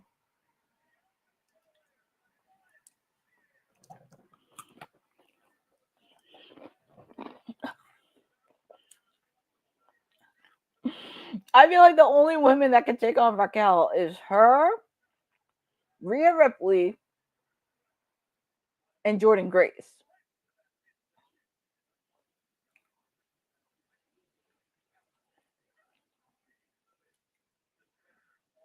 Ooh. Bianca, man.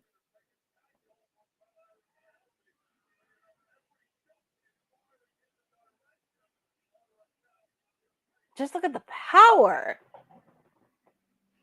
Just look at the power and the quickness Bianca has.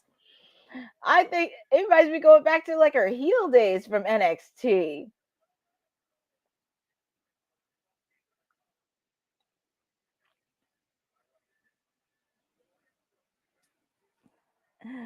Bianca.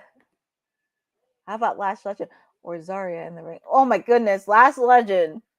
Girl, man. Last Legend surprised me, especially when she carried Piper Niven. I could see her going against Raquel. It was hard for me to predict the women's Elimination Chamber because on Raw, Rhea Ripley has to defend. Exactly. That's what I was thinking too. That's always hard for me to do. And that's why I picked Bianca for that specific reason, because it could go either way between Rhea or Io Sky, because Io Sky does have a pin against Bianca Belair. So that could be really an interesting storyline to focus on. Raquel's trying to get Naomi.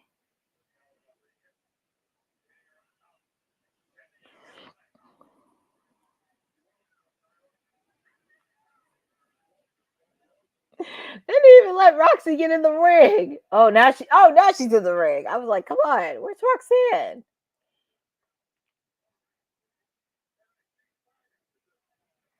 Ooh, nasty. I don't think the councilman would like that. Ooh, and a nasty kick to the face.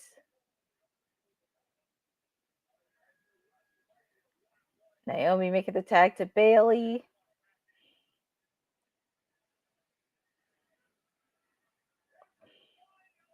Oh, she has the elbow drop. Say by Liv Morgan. Oh my God, her face, her facial expression. Boot to the Face to Bianca by Raquel. It's just the power of Raquel. Ooh, Raquel's out. So is Naomi. It's just Bailey and Roxanne. Oh, it's going for Pop Rocks. Bailey to belly. Oh, and she targeted the knee. Oh. Pop Rocks. 2. And Roxanne. And look at that. Your winner. Roxanne Perez. I'm pretty sure wherever the councilman's watching it, he is very proud of his client, Roxanne Perez. Oh, Roxanne. Oh. Hold on. There she is. And we were just talking about her too. Alexa Bliss. Sister Abigail.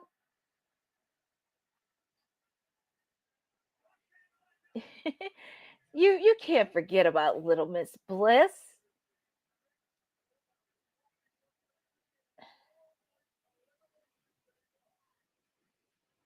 You can't forget about Little Miss Bliss.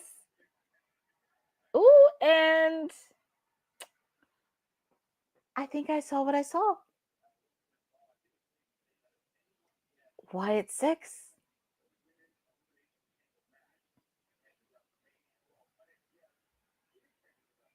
I just saw.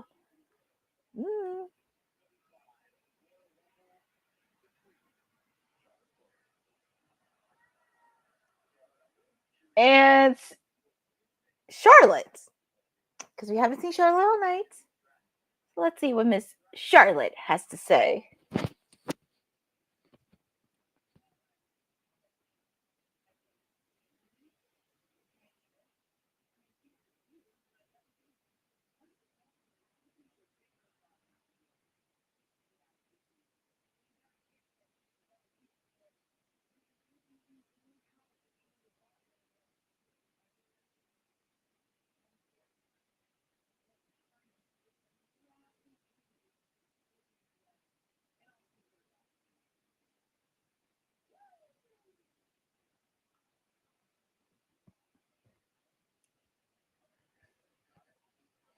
Well, Charlotte made her case,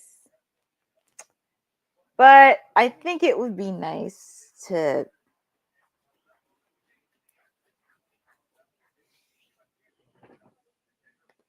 same thing.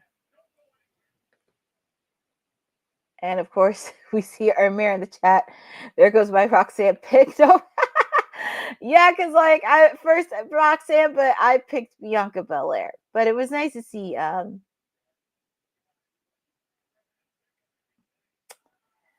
but I picked Bianca Belair to win tomorrow.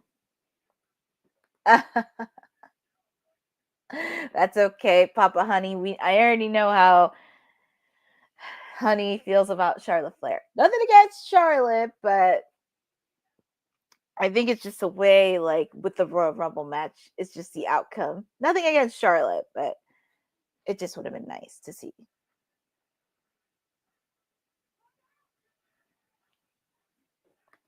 I think Bianca would be a safe pick. People are assuming that she took out Jade Cargill. How could she win? Yeah, it's going to be very interesting to see, but we'll find out tomorrow. Nothing against Charlotte, but I feel like, I don't know, this might be just me in a way. This is just me in a way, but I feel like Charlotte is kind of underestimating Tiffany Stratton, as you could say. It's like she's really kind of saying, oh, that's cute between her and Trish. And I get Charlotte did pin Trish at SummerSlam a couple years ago. I remember that match because I watched it. But I think Charlotte is underestimating Tiffany Stratton. And I think with Tiffany teaming up with Trish, it does builds her confidence a bit, and it really suits her. But I would like to see her get a little bit down and dirty and aggressive towards Charlotte. I want to see like the promos. I want to see everything else. It's just, I kind of want to see Tiffany lash out some promos, and I kind of want her to say, you know, I'm the champ. You're not going to beat me. But I would love for Tiffany to beat Charlotte at WrestleMania, because I know everybody's picking Charlotte. They're picking her as a champ. But I'm going with I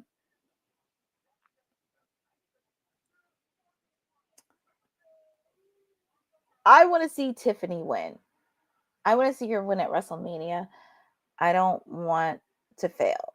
I don't want to see that happening, but I want to see Tiffany walking out as champion, because I know a lot of people are obviously picking Charlotte Flair to win. And this is nothing against Charlotte. I respect everything that she's done. She's a great athlete, but her ego does get the best of her. And sometimes you just need the ego. You kind of need a sense from reality. So, oh, she is so underestimating Councilman's Clyde. What else would she pick? Tiffany, Julia, what? Well, Rhea. Yeah, exactly. Like Rhea. I mean, come on. Rhea has already beaten her. Julia, she's about to face off against Stephanie Vaquer in 2 weeks at Roadblock. And also, there's been a report floating around. She's also dealing with an injury as well, Julia. So hopefully it's not too serious. Exactly. Like, I'm picking Tiffany to win. I would like to see Tiffany retain at WrestleMania. I just did. Exactly. I can't believe it. It's 10:20. Where has the time gone? Yeah, and as I mentioned earlier in the poster, Travis Scott is going to be in Elimination Chamber tomorrow.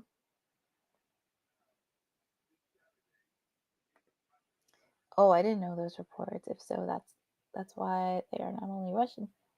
Yeah. Apparently, Boza, there is a few reports floating around that Julia is battling with an injury. So hopefully it's not too serious, but we're excited to see. And also, I see the new poster with The Rock and Travis Scott. Okay. I would not be shocked if Elimination Chamber was sold out tomorrow, because I think before tickets were selling, but I would not be shocked if it was sold out tomorrow.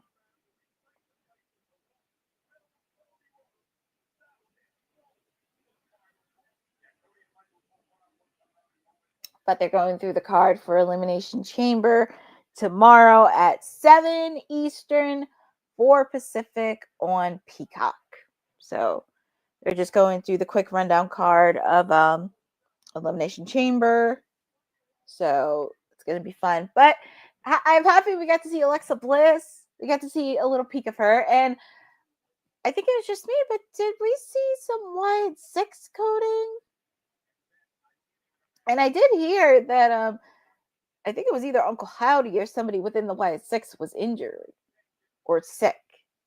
So that's also been something to consider, because I know Honey's been like, well, where's my Wyatt 6? So got to see Alexa Bliss, and we got to see the code and the little things that were popping up with the Wyatt 6. So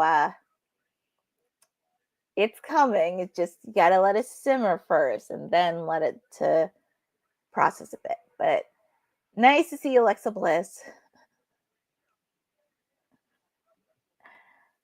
Honey would be happy to see that when she watches SmackDown back. She's been pretty.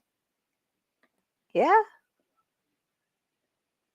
And then we see a promo from our United States champion, Shinsuke Nakamura. And actually, I'm happy he's doing a lot of these promos.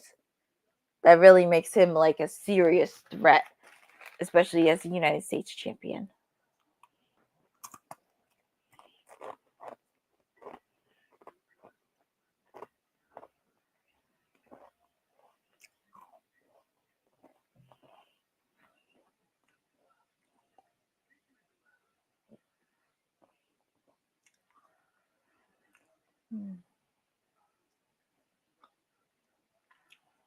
Yeah, Bobby agreed. It's nice to see a promo from Shinsuke Nakamura, and like this is really something to help build. That's the thing I really want to see from Lyra Valkyria as Women's Intercontinental Champion. Just continue doing promos, vignettes, and just do whatever. But I can't believe it's 10:23. We're almost at the finish line, folks.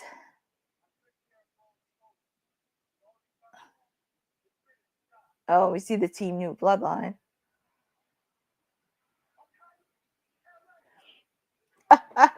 Let Jacob Fatu handle this on his own.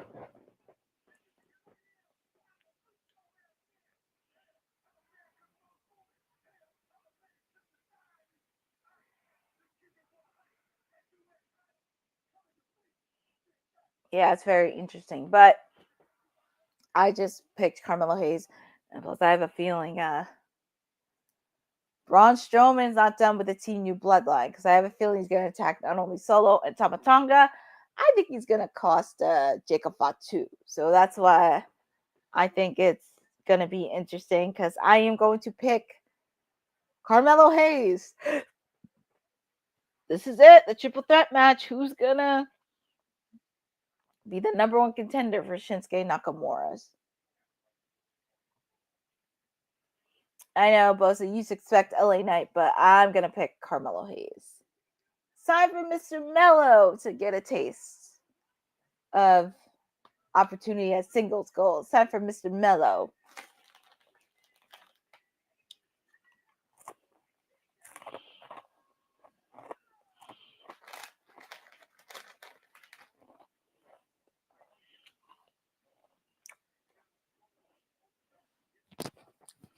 Yep, but up next is that triple threat match. I can't believe it's almost 10:30. And this better be a good match, too. I don't want no short match. I don't want no nonsense. I don't want no crappiness or BS to it. I want to have a good match.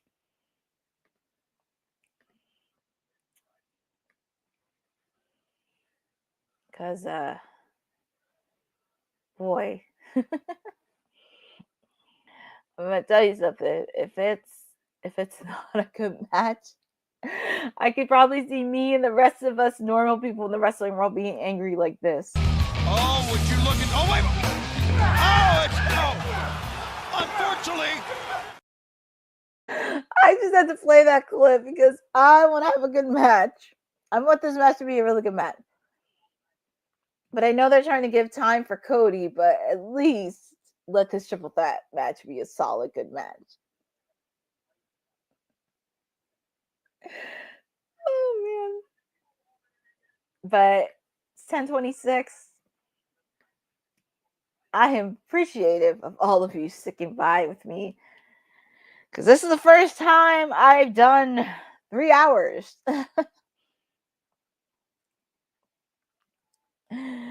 3 hours. It's like even but where is the time gone? And it's only Friday. I wanted Jacob Fatu, his skills against Kyle Man. Yeah, exactly. So that's why I'm picking Carmelo. I'm picking Carmelo Hayes. Carmelo Hayes.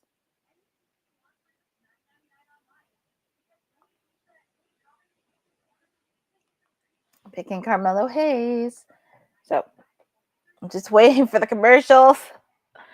Because I just can't stand it when a superstar has his entrance and then it goes straight to commercial. And it's like, I just want to see the match. That's all I want. I want to see a match. That's all I want. I'm just waiting for these commercials to end.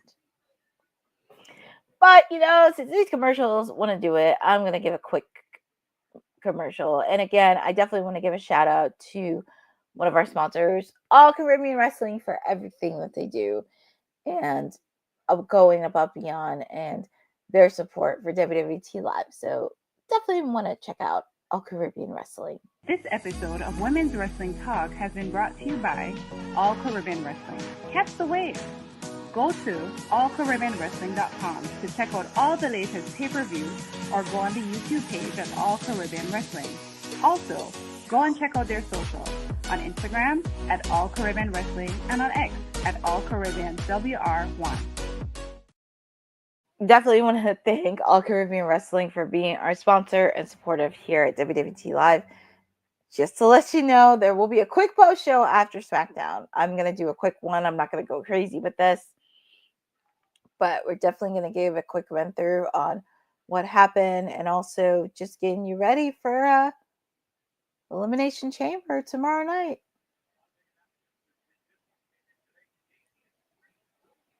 Oh, nice. Let's talk about the world at WrestleMania Las Vegas Convention Center. Damian Priest will be there on April 17th. So tickets are on sale now.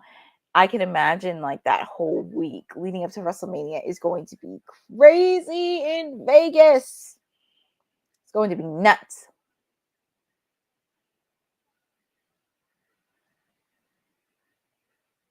So there's the Samoan werewolf, Jacob Fatu. And he's just waiting on his other two opponents.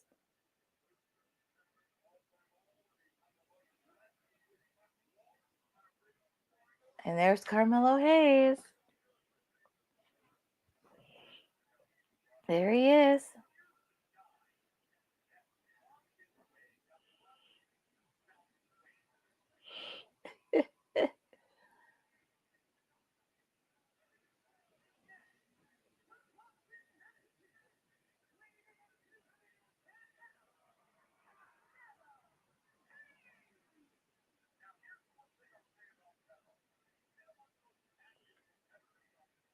Carmelo's taking his time in the ring because he knows he's up against Jacob Fatu.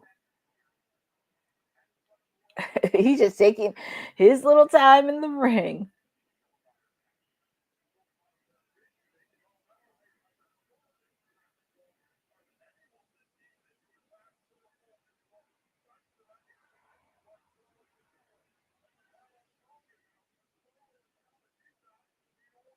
And just waiting on one more opponent. Just waiting on LA Knight, or R-Truth calls him Louisiana Knight. I still can't get over that in my head.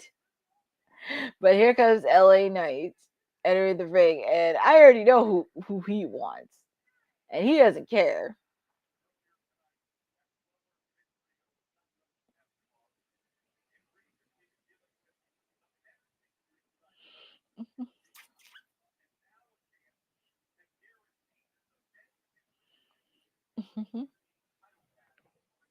I know a lot of people are putting their predictions in because some of them people say Jacob Fatu, some people say LA Knight. I picked Carmelo Hayes, but feel free to put in the chat on who do you think is going to be the next number one contender against Shinsuke Nakamura. LA Knight doesn't care. He's just going after Jacob Fatu. That's all he wants. And then, of course, you got Carmelo Hayes going after LA Knight. But here we go. And this better be a good match after the crap they gave us with Carmelo Hayes and Braun Strowman. But here we are. It's 10:31, folks. It's hard to believe it's the final match of the night. And then, of course, we end the night with our champion, the American Nightmare, Cody Rhodes.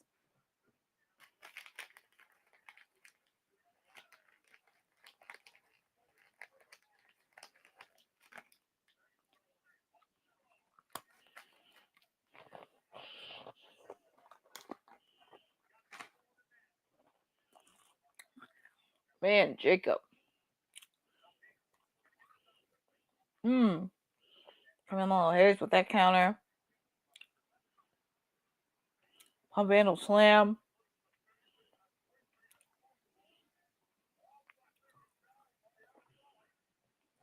Oh, hey, Knight. Yeah. Yeah.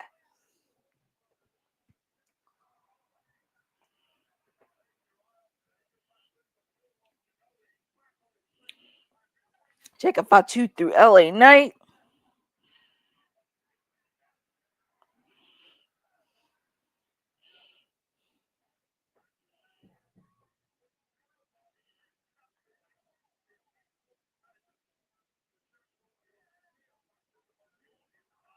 Oh, right outside the ring apron.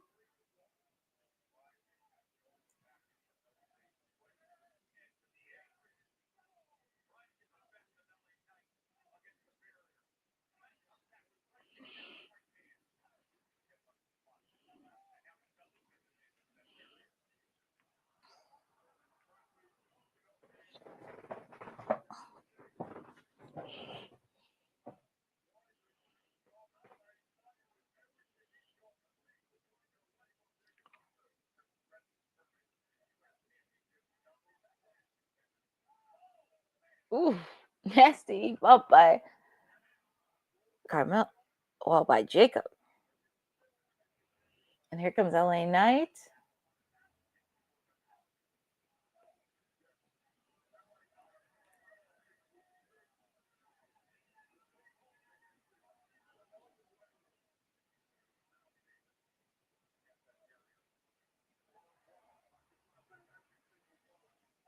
Ooh, you're LA Knight in the barricade.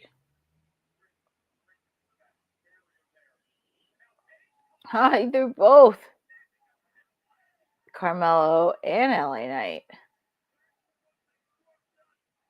Oh my God, Jacob Fatu!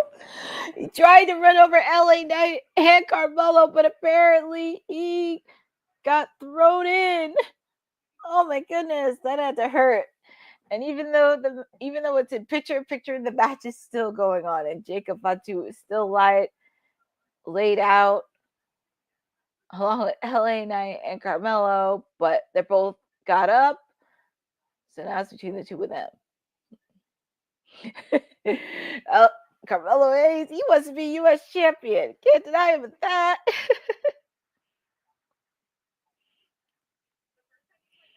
Oh man, that announcer table has been abused up all night. It has.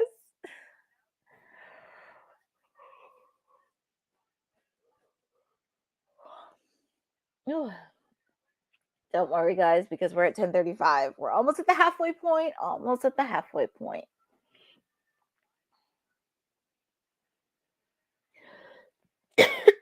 Oh, man.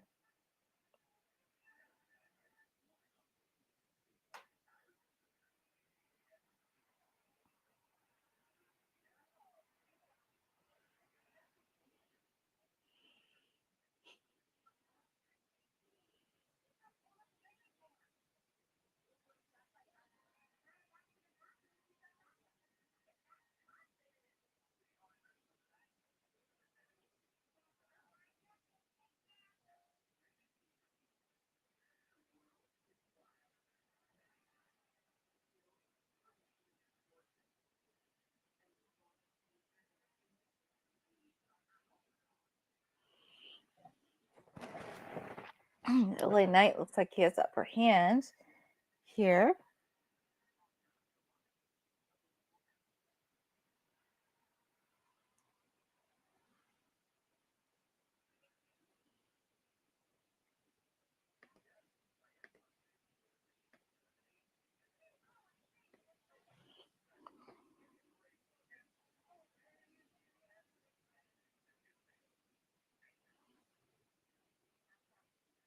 Going to take a quick little break because after this is going to be Cody. I want to make sure I have all eyes and ears on this.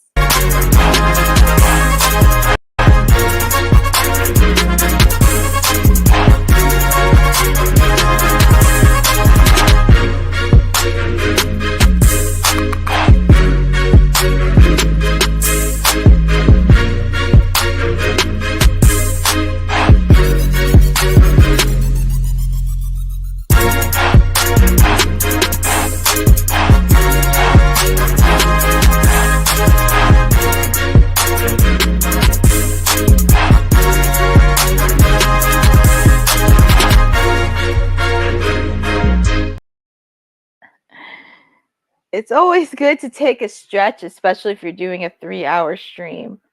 So it's good to take a stretch in between to make sure it keeps you awake and it keeps you going. And it's perfect timing too, since we are back live with our triple threat match to determine the number one contender for the United States Championship. Carmelo Hayes, LA Knight, or as R-Truth calls him, Louisiana Knight, against the Samoan werewolf Jacob Fatu. So it looks like Jacob has the upper hand here.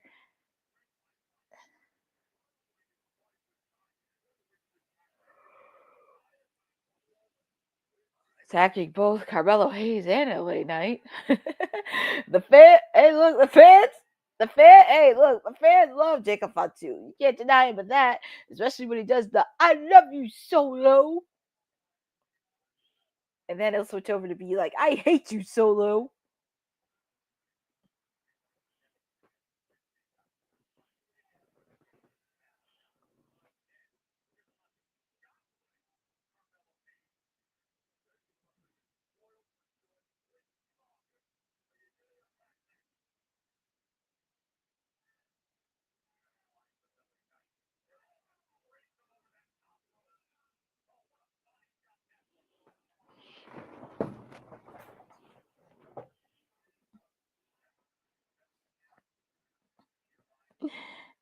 Jacob looks like he has the upper hand here.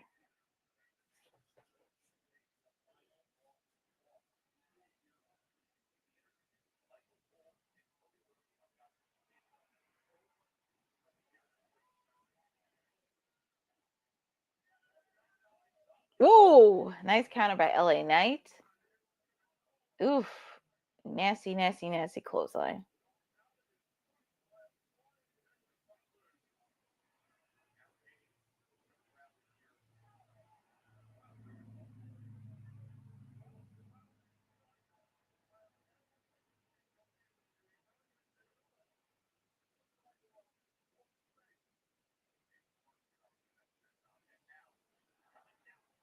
Nice counter, nice. And he's still up. I don't know if there's anything you can keep Jacob Fatu down. He's just like a wild animal. Samoan drop.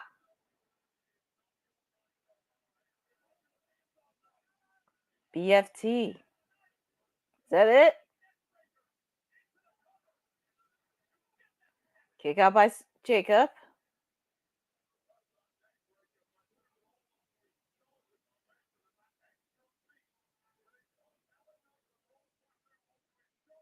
All three men are trying to get up.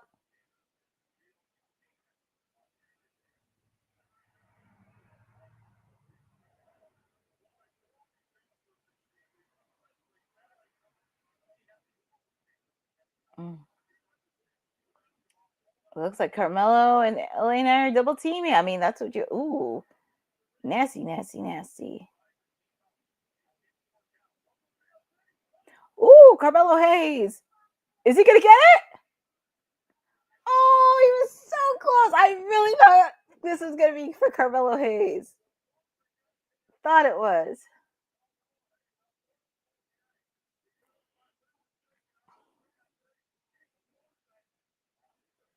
I thought that would be it.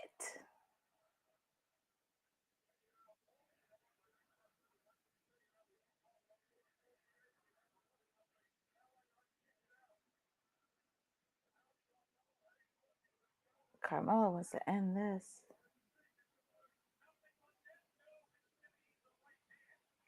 Oh my god. I threw Carmelo to Jacob. But it looks like, ooh, he ate some steel steps, Carmelo Hayes.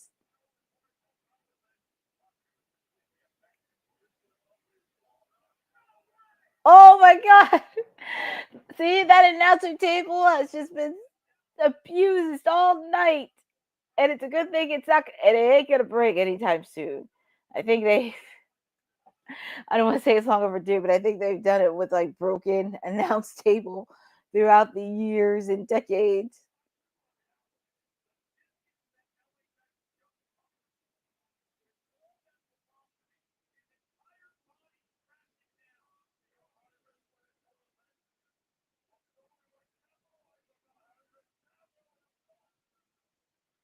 Ooh, that's to be it.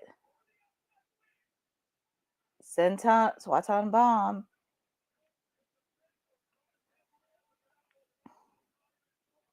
They're just mad at a LA Knight.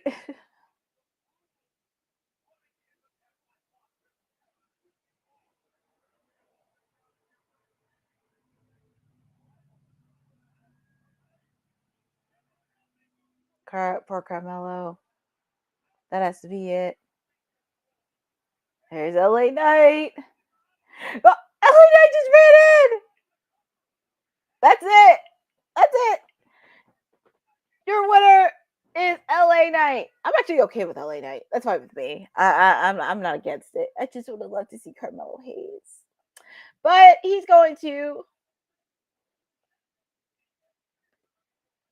Well, they could have just both.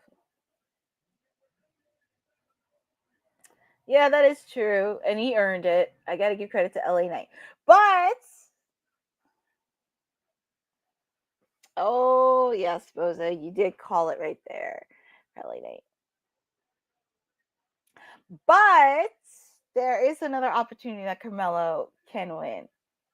And I do see him winning, actually being Mr. Money in the Bank.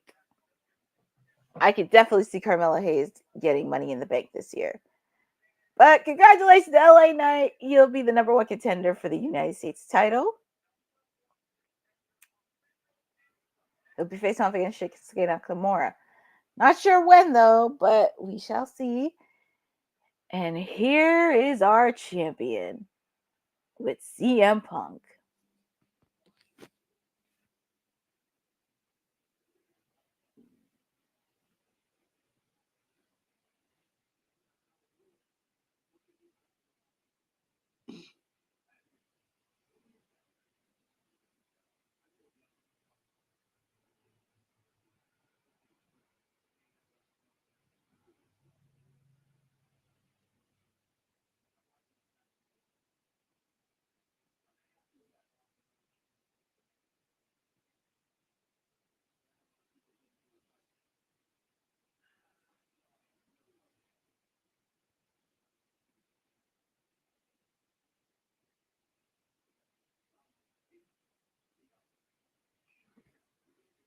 From CM Punk. He's telling Cody to take it.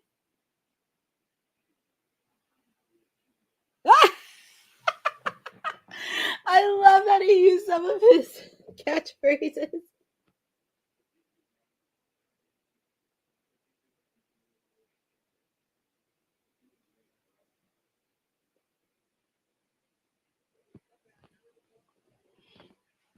Interesting words from CM Punk. I loved how he used some of The Rock's favorite catchphrases, and he let his feelings known about The Rock, especially after he did that promo. That promo was crazy. So, but you get to hear from our champion. We'll hear what he has to say. But CM Punk, like, he's going to respect whatever choice Cody's going to make. He's going to say, you do you, and I will see you at WrestleMania if he wins. So a lot of people are picking tomorrow CM Punk, John Cena to win. But we shall see who's going to walk out as number one as who goes against Cody, because that's going to open up a lot of layers. But it's hard to believe. We're almost out to the finish line of SmackDown. I just want to thank everybody for joining in along with me, even though where my WWT sister Honey could not be joining us.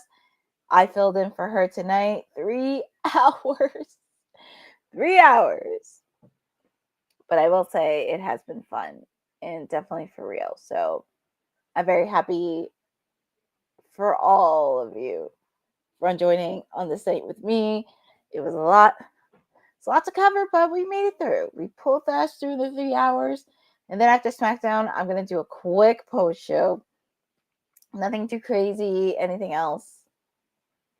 Because I definitely want to catch up on rest for tomorrow for Elimination Chamber. Also, just to let you know, tomorrow morning, you get to catch some of my other WWT siblings doing the Kayfabe podcast.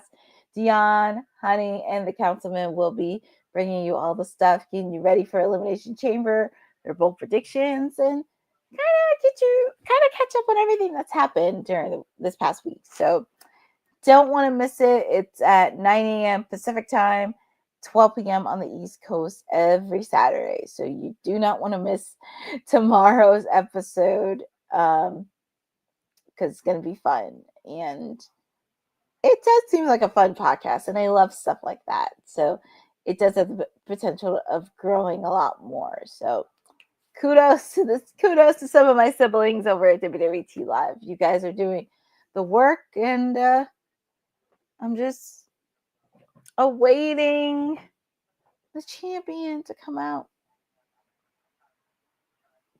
That's the one thing.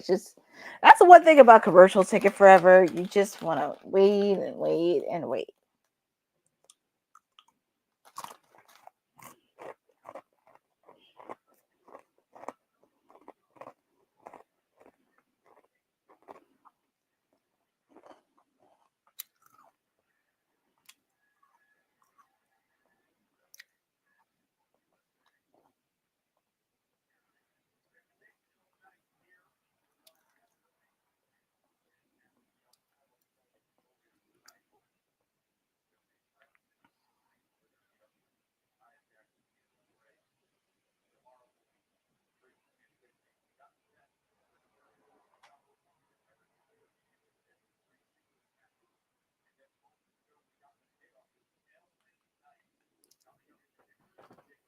So back on SmackDown, of course, they're doing a recap from what happened earlier throughout the night, showing some beautiful shots of Toronto. But there's Michael Cole. Oh, Michael Cole, he's here. Well, obviously, because he did the kickoff show at Elimination Chamber today. And here comes the WWE Undisputed Champion, Cody Rhodes. You gotta admit, he does have a cool theme song.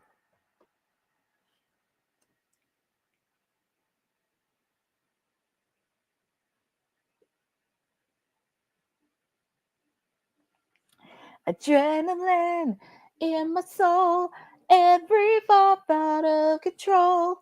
Do it all to dim it all for me. I mean, you gotta admit, it's pretty catchy.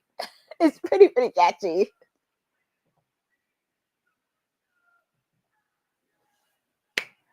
All the more. Whoa, my father said. It's just, you can't get it out of your head. And I have it in my wrestling playlist too. So can't go wrong with that. And the minute he came back to WWE, I added in that song too.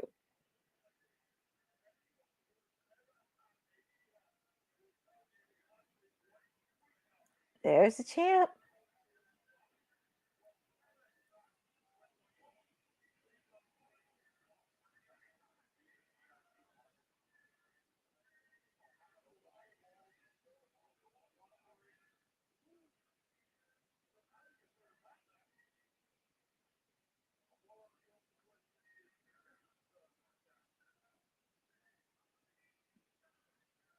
Here we go. He's waiting.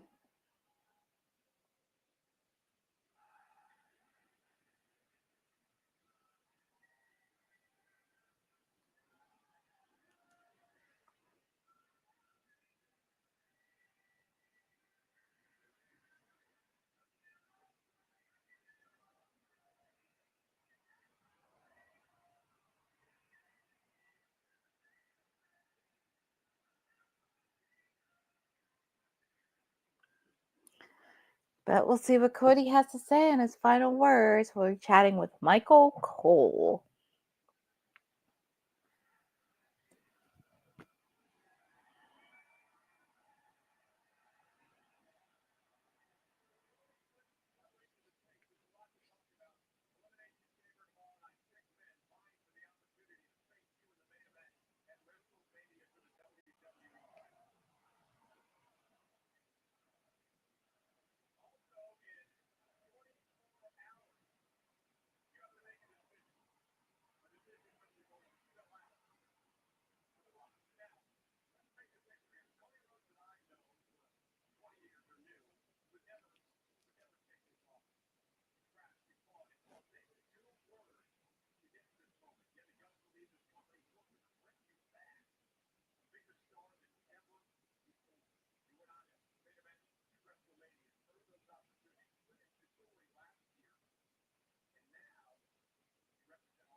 Mm-hmm.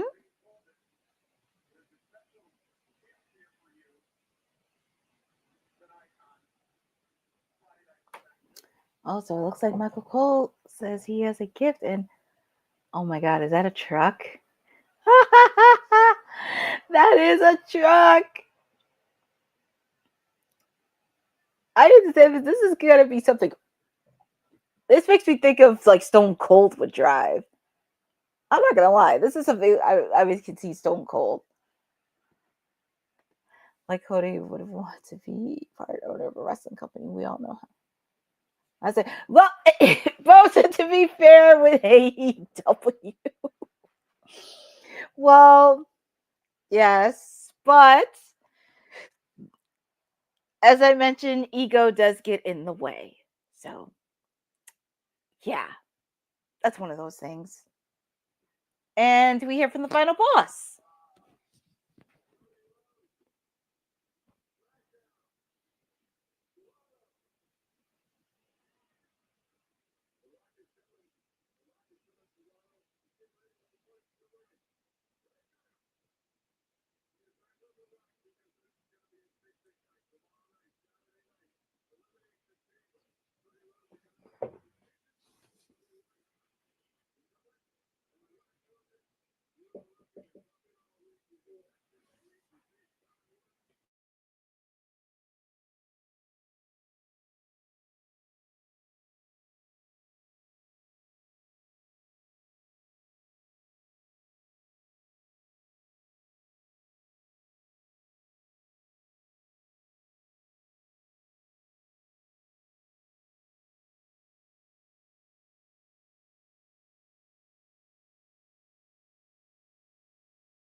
It's dropping like little nuggets.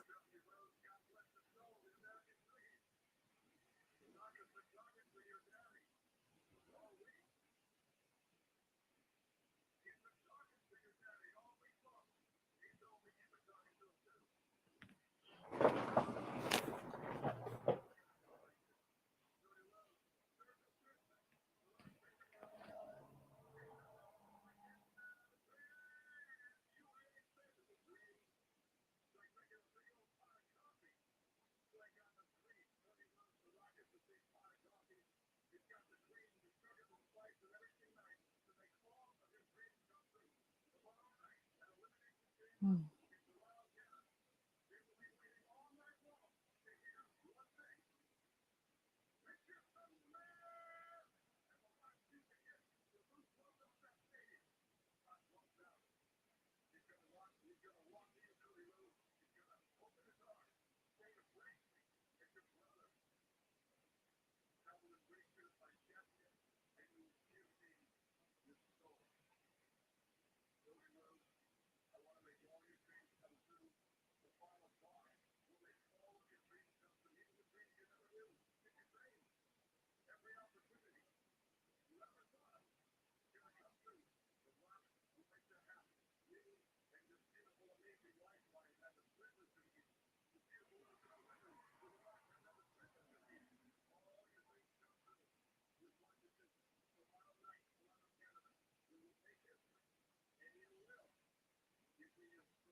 Yikes. June 11th, 2015.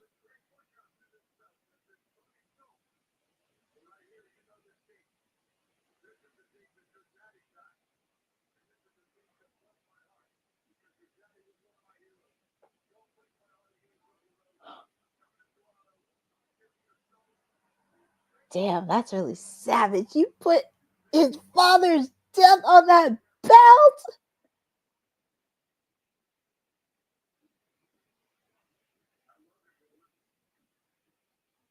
I hate to say this, but that's something Vince would probably do. I'm not gonna lie, that's something Vince would do. If I was Cody, I would not take that off.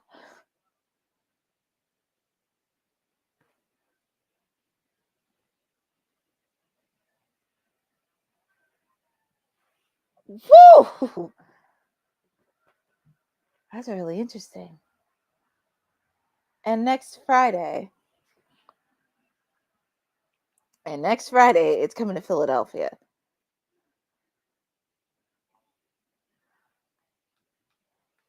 Well, we shall see. That was a interesting one.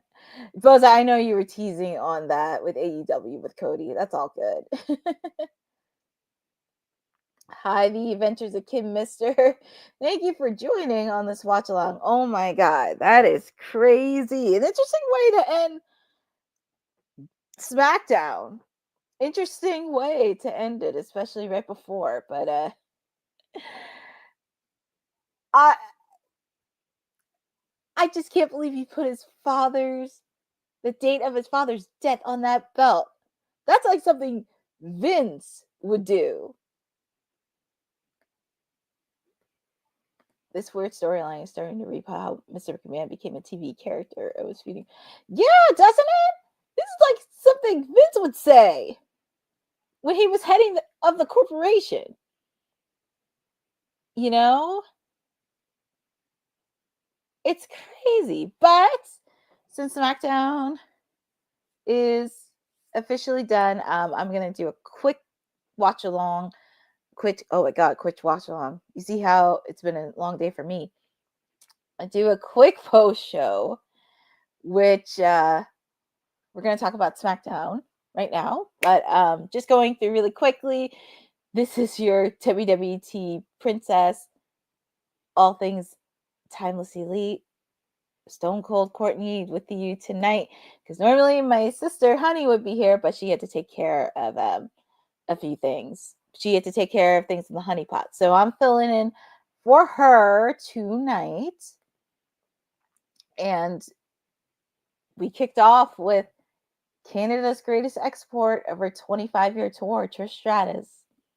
She looks gorgeous as ever, along with Tiffany Stratton, and they kicked it off with a bang. Also, we got to see Chelsea Green and Piper Niven do a promo together, and that led to Tiffany versus Chelsea Green. And I did love seeing champion versus champion. Of course, Chelsea, she's also from Canada, so that was very exciting for her. And love the outfit that she had of like the half Canadian, half American. I just thought that was very top notch of her. That's her nationality. And they were going back and forth. But unfortunately, Nia Jax and my poison little pixie, Candice LeRae, interfered. And we thought it was going to be a repeat of last week. But Tiffany and Trish prevailed. So it definitely was a way to kick off the show. And love seeing the promos from both ladies. So very excited to see that. As we mentioned, Nick Aldis, he actually had a triple threat tag team match that will determine who's the number one contender. So it had a series of 3 matches in there. The first match that we had was Andrade versus Jacob Fatu. And Jacob Fatu actually ended up winning his match, and he advanced later on. We also got to see a weird, interesting match between Braun Strowman and Carmelo Hayes, which I disagree that it should have not ended in a disqualification. But,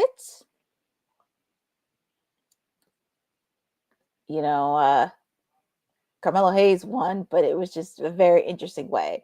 And then we got to see LA Knight take on Santos Escobar, which was a really good match between them. So the winners of those matches, Jacob Fatu versus Carmelo Hayes versus LA Knight, all met in a triple threat match, which I was very happy to see all 3 of them because it was definitely a lot of delivery. A lot of people wanted Jacob to win. I wanted Carmelo Hayes to win. But in the end, it was LA Knight that prevailed. And, it's going to lead to Jacob versus Solo at WrestleMania.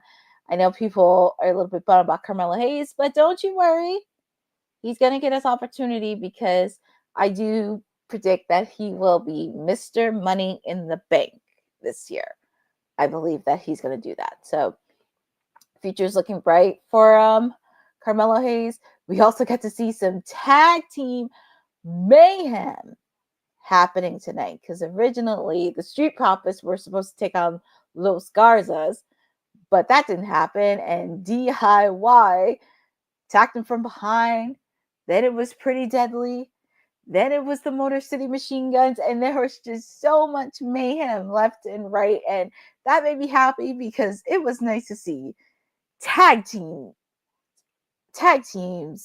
get the spotlight. I want to see the tag team division get some legit storylines. So I'm excited to see them thrive. I love the mayhem. I definitely smell a rivalry between the Street Profits and Motor City Machine Guns. Look, man, I would definitely love to see them. I would love to see them go with like a series of 2, 3, 4, 5, whatever. I just want to see them heat up. So SmackDown's tag team divisions coming along very, very nicely. And I'm very proud of all of them. We also got to hear from a lot of the participants from the males elimination chamber. We got to hear from Drew McIntyre. Of course, he did some mockery of John Cena, who is also in the chamber. Then we got to see Damian Priest, Seth Rollins, CM Punk, and we thought we were going to see John Cena, but unfortunately Logan Paul tricked us in typical heel fashion. So we got to hear an interesting promo from all the remaining participants in the chamber. They definitely delivered solid one on their own. And I felt so bad for Seth Rollins. He's probably going to get so many memes on the internet, but they were making fun of his outfit, thinking he looked like a big fat oven mitt. So poor Seth. But he does the best that he could when it comes to fashion. But they definitely delivered a very strong promo for them to really get you ready for tomorrow. We also, of course, got to see Kevin Owens and Sami Zayn come face to face. And I'm going to say, they delivered. They really, really, really, really did deliver. And I was very happy to see them do that. I'm so proud of the both of them. This is like the rivalry that's not going to end. Just have them fight forever. Have them fight forever and just let it keep on going the storyline. Even though Kevin Owens is going to be possibly with Randy Orton leading up to WrestleMania, just let them fight forever. It doesn't always have to be in a physical match, but just give him promos, just give him everything. Fight forever. That's all I have to say between Kevin Owens and Sami Zayn. And I think that's going to be a sleeper match of the night tomorrow. I know everybody's focused on the chamber matches, but I think that's going to be a sleeper match tomorrow. And then we get into the ladies. We get into a 6-woman tag team match. Roxanne Perez and the newly crowned tag team champions, Liv Morgan and Raquel Rodriguez, taking on Bianca Belair, Naomi, and Bayley. And it's definitely a match because few of the ladies and the participants really showcased what they had to do. Some of them are getting ready for the chamber tomorrow. So it was nice to showcase some of the ladies. I mean, it's possibly we could see Jade Cargill tomorrow. So that's something to float around. I mean, if we see Jade, hey, that would be pretty awesome too, because she's not going to take no BS from anybody. But the winner, and I know Councilman will be very happy to see this, Roxanne Perez got the pin. And she got the match. But she got the short end of the stick because we were thinking, where's Alexa Bliss? Where is she? And she's nowhere to be found. And look at that. Unfortunately, Roxanne got the end of the stick, getting Sister Abigail by Little Miss Bliss. And we got to see some codes from the Wyatt Six family, which that was something Honey was talking about the last couple of weeks of SmackDown, because she's like, where's my Wyatt Six? Well, there's a lot of coding that happened tonight, and it's just letting it simmer a bit and finish where the story left off between Alexa Bliss and the Wyatt Six. So we'll be tuning in on that from Elimination Chamber and on to next week. We also got to hear from Charlotte Flair. And as I mentioned earlier, she has underestimated Tiffany Stratton because she thinks she can't handle it with the big girls, as Charlotte says. But you know what? I would like to see Tiffany win at WrestleMania because I feel like it's time for Charlotte's ego to kind of come back to reality, because I'm not discrediting Charlotte for anything. She's a very talented athlete. She's done it all. She's did everything. But sometimes you kind of let your ego get the best of you. And I want to see Tiffany Stratton do some promos against Charlotte and really be aggressive towards her, because Charlotte's been getting the upper hands lately. So I kind of want to see some aggression from Tiffany Stratton. I really want to see that against Charlotte and just deliver some of the nastiest and interesting promos. So we shall see what happens there. Yeah, Boza, sooner or later she's going to have to wrestle. But I don't know. And maybe that's her ego that gets the best of her. But I wouldn't mind seeing her wrestle on SmackDown. Get her to wrestle. I mean, there's a reason why people in the back picked her to win. Because the only match we saw her in was the Royal Rumble. So I think it's time for her to be in some matches in the coming weeks. But we shall see on that. And we get to the final thing. Cody Rhodes. And it's so interesting throughout the whole night. Cody Rhodes had some interesting treatment. He had his own security team. He had a private room where it had champagne and sushi. And we had a little appearance from R-Truth. And then we had some superstars interact with him about what's going to happen, from The Miz to CM Punk. And really kind of thinking it's his choice on being The Rock's corporate champion. And then we got to hear Cody talking with Michael Cole. And Michael Cole delivering, like, if he accepts the final boss's deal, he turns his back on his people. He turns his back on everything he stood for. Pretty much becoming a sellout, which it does remind me. It does kind of remind me of Vince when the corporate era, and also when the early parts of McMahon versus Austin. And, after that, we saw The Rock and we saw The Rock give a promo because he's on his way to Toronto to Cody because he gifted him with a truck and saying that he wants him to be his champion. And if he says yes, he could get aboard, be on the board of TKO. He could do whatever he wants. He can have the money. Kind of reminds you a little bit of those shades from a little bit of the Attitude Era days. But the interesting part about it is The Rock had a belt. And it said Cody's Soul. But if you check the date, he had his father, Dusty Rhodes, that was the date his father, Dusty Rhodes, passed away. And I was like, that's kind of savage. But also, that's pretty much, if I can find the clip. Cinema. That's pretty much what it is. It's just, oh my God, because he kept and you also noticed it too. He kept bringing up Dusty a lot.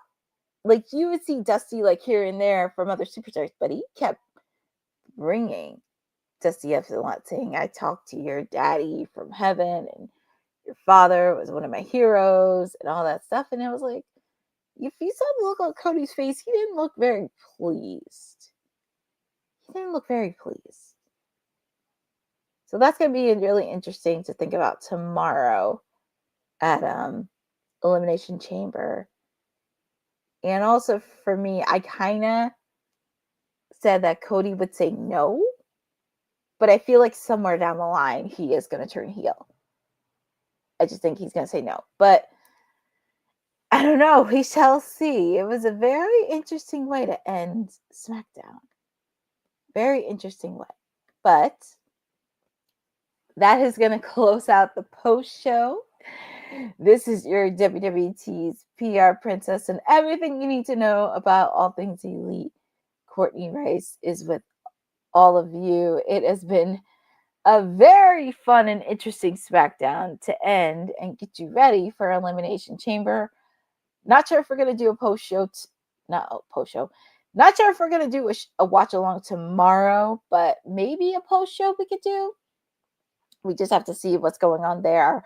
I know tomorrow there is going to be an episode of the Kayfabe podcast with the rest of my other siblings, Honey, Councilman, and Dion. They're going to be doing that, and they're doing amazing work. So make sure to catch them tomorrow, 9 a.m. Pacific, 12 p.m. on the East Coast.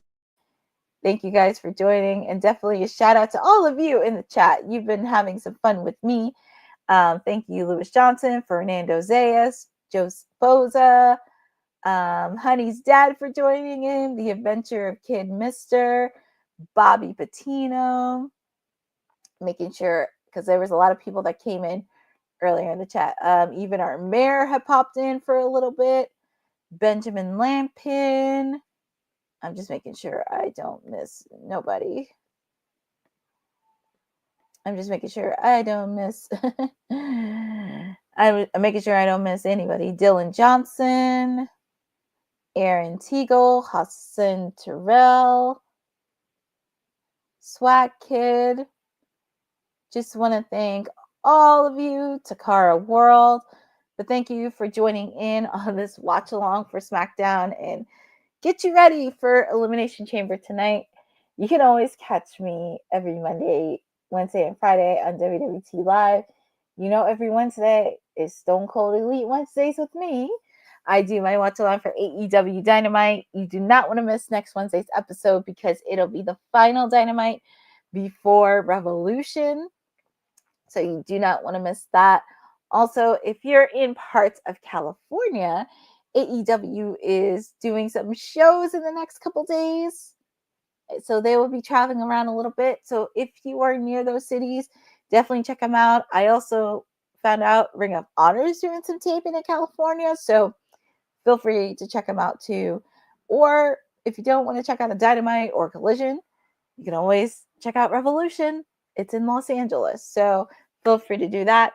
You can also follow me on @CourtneyNJ11 on Twitter and Instagram, checking out all the latest adventures I have, from pageantry to PR stuff to wrestling stuff, keeping me everything up to date to speed. So it has been very, very nice spending your time with all of you on this SmackDown, and we made it. So wishing everybody a good evening, and thank you for tuning in to Women's Wrestling Talk, the #1 women's network on the planet.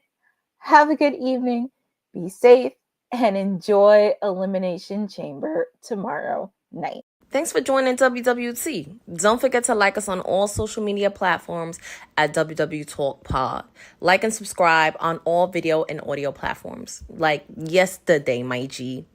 And check out our website at www talkpod.com. Thanks for watching Women's Wrestling Talk, the #1 women's wrestling network on the planet.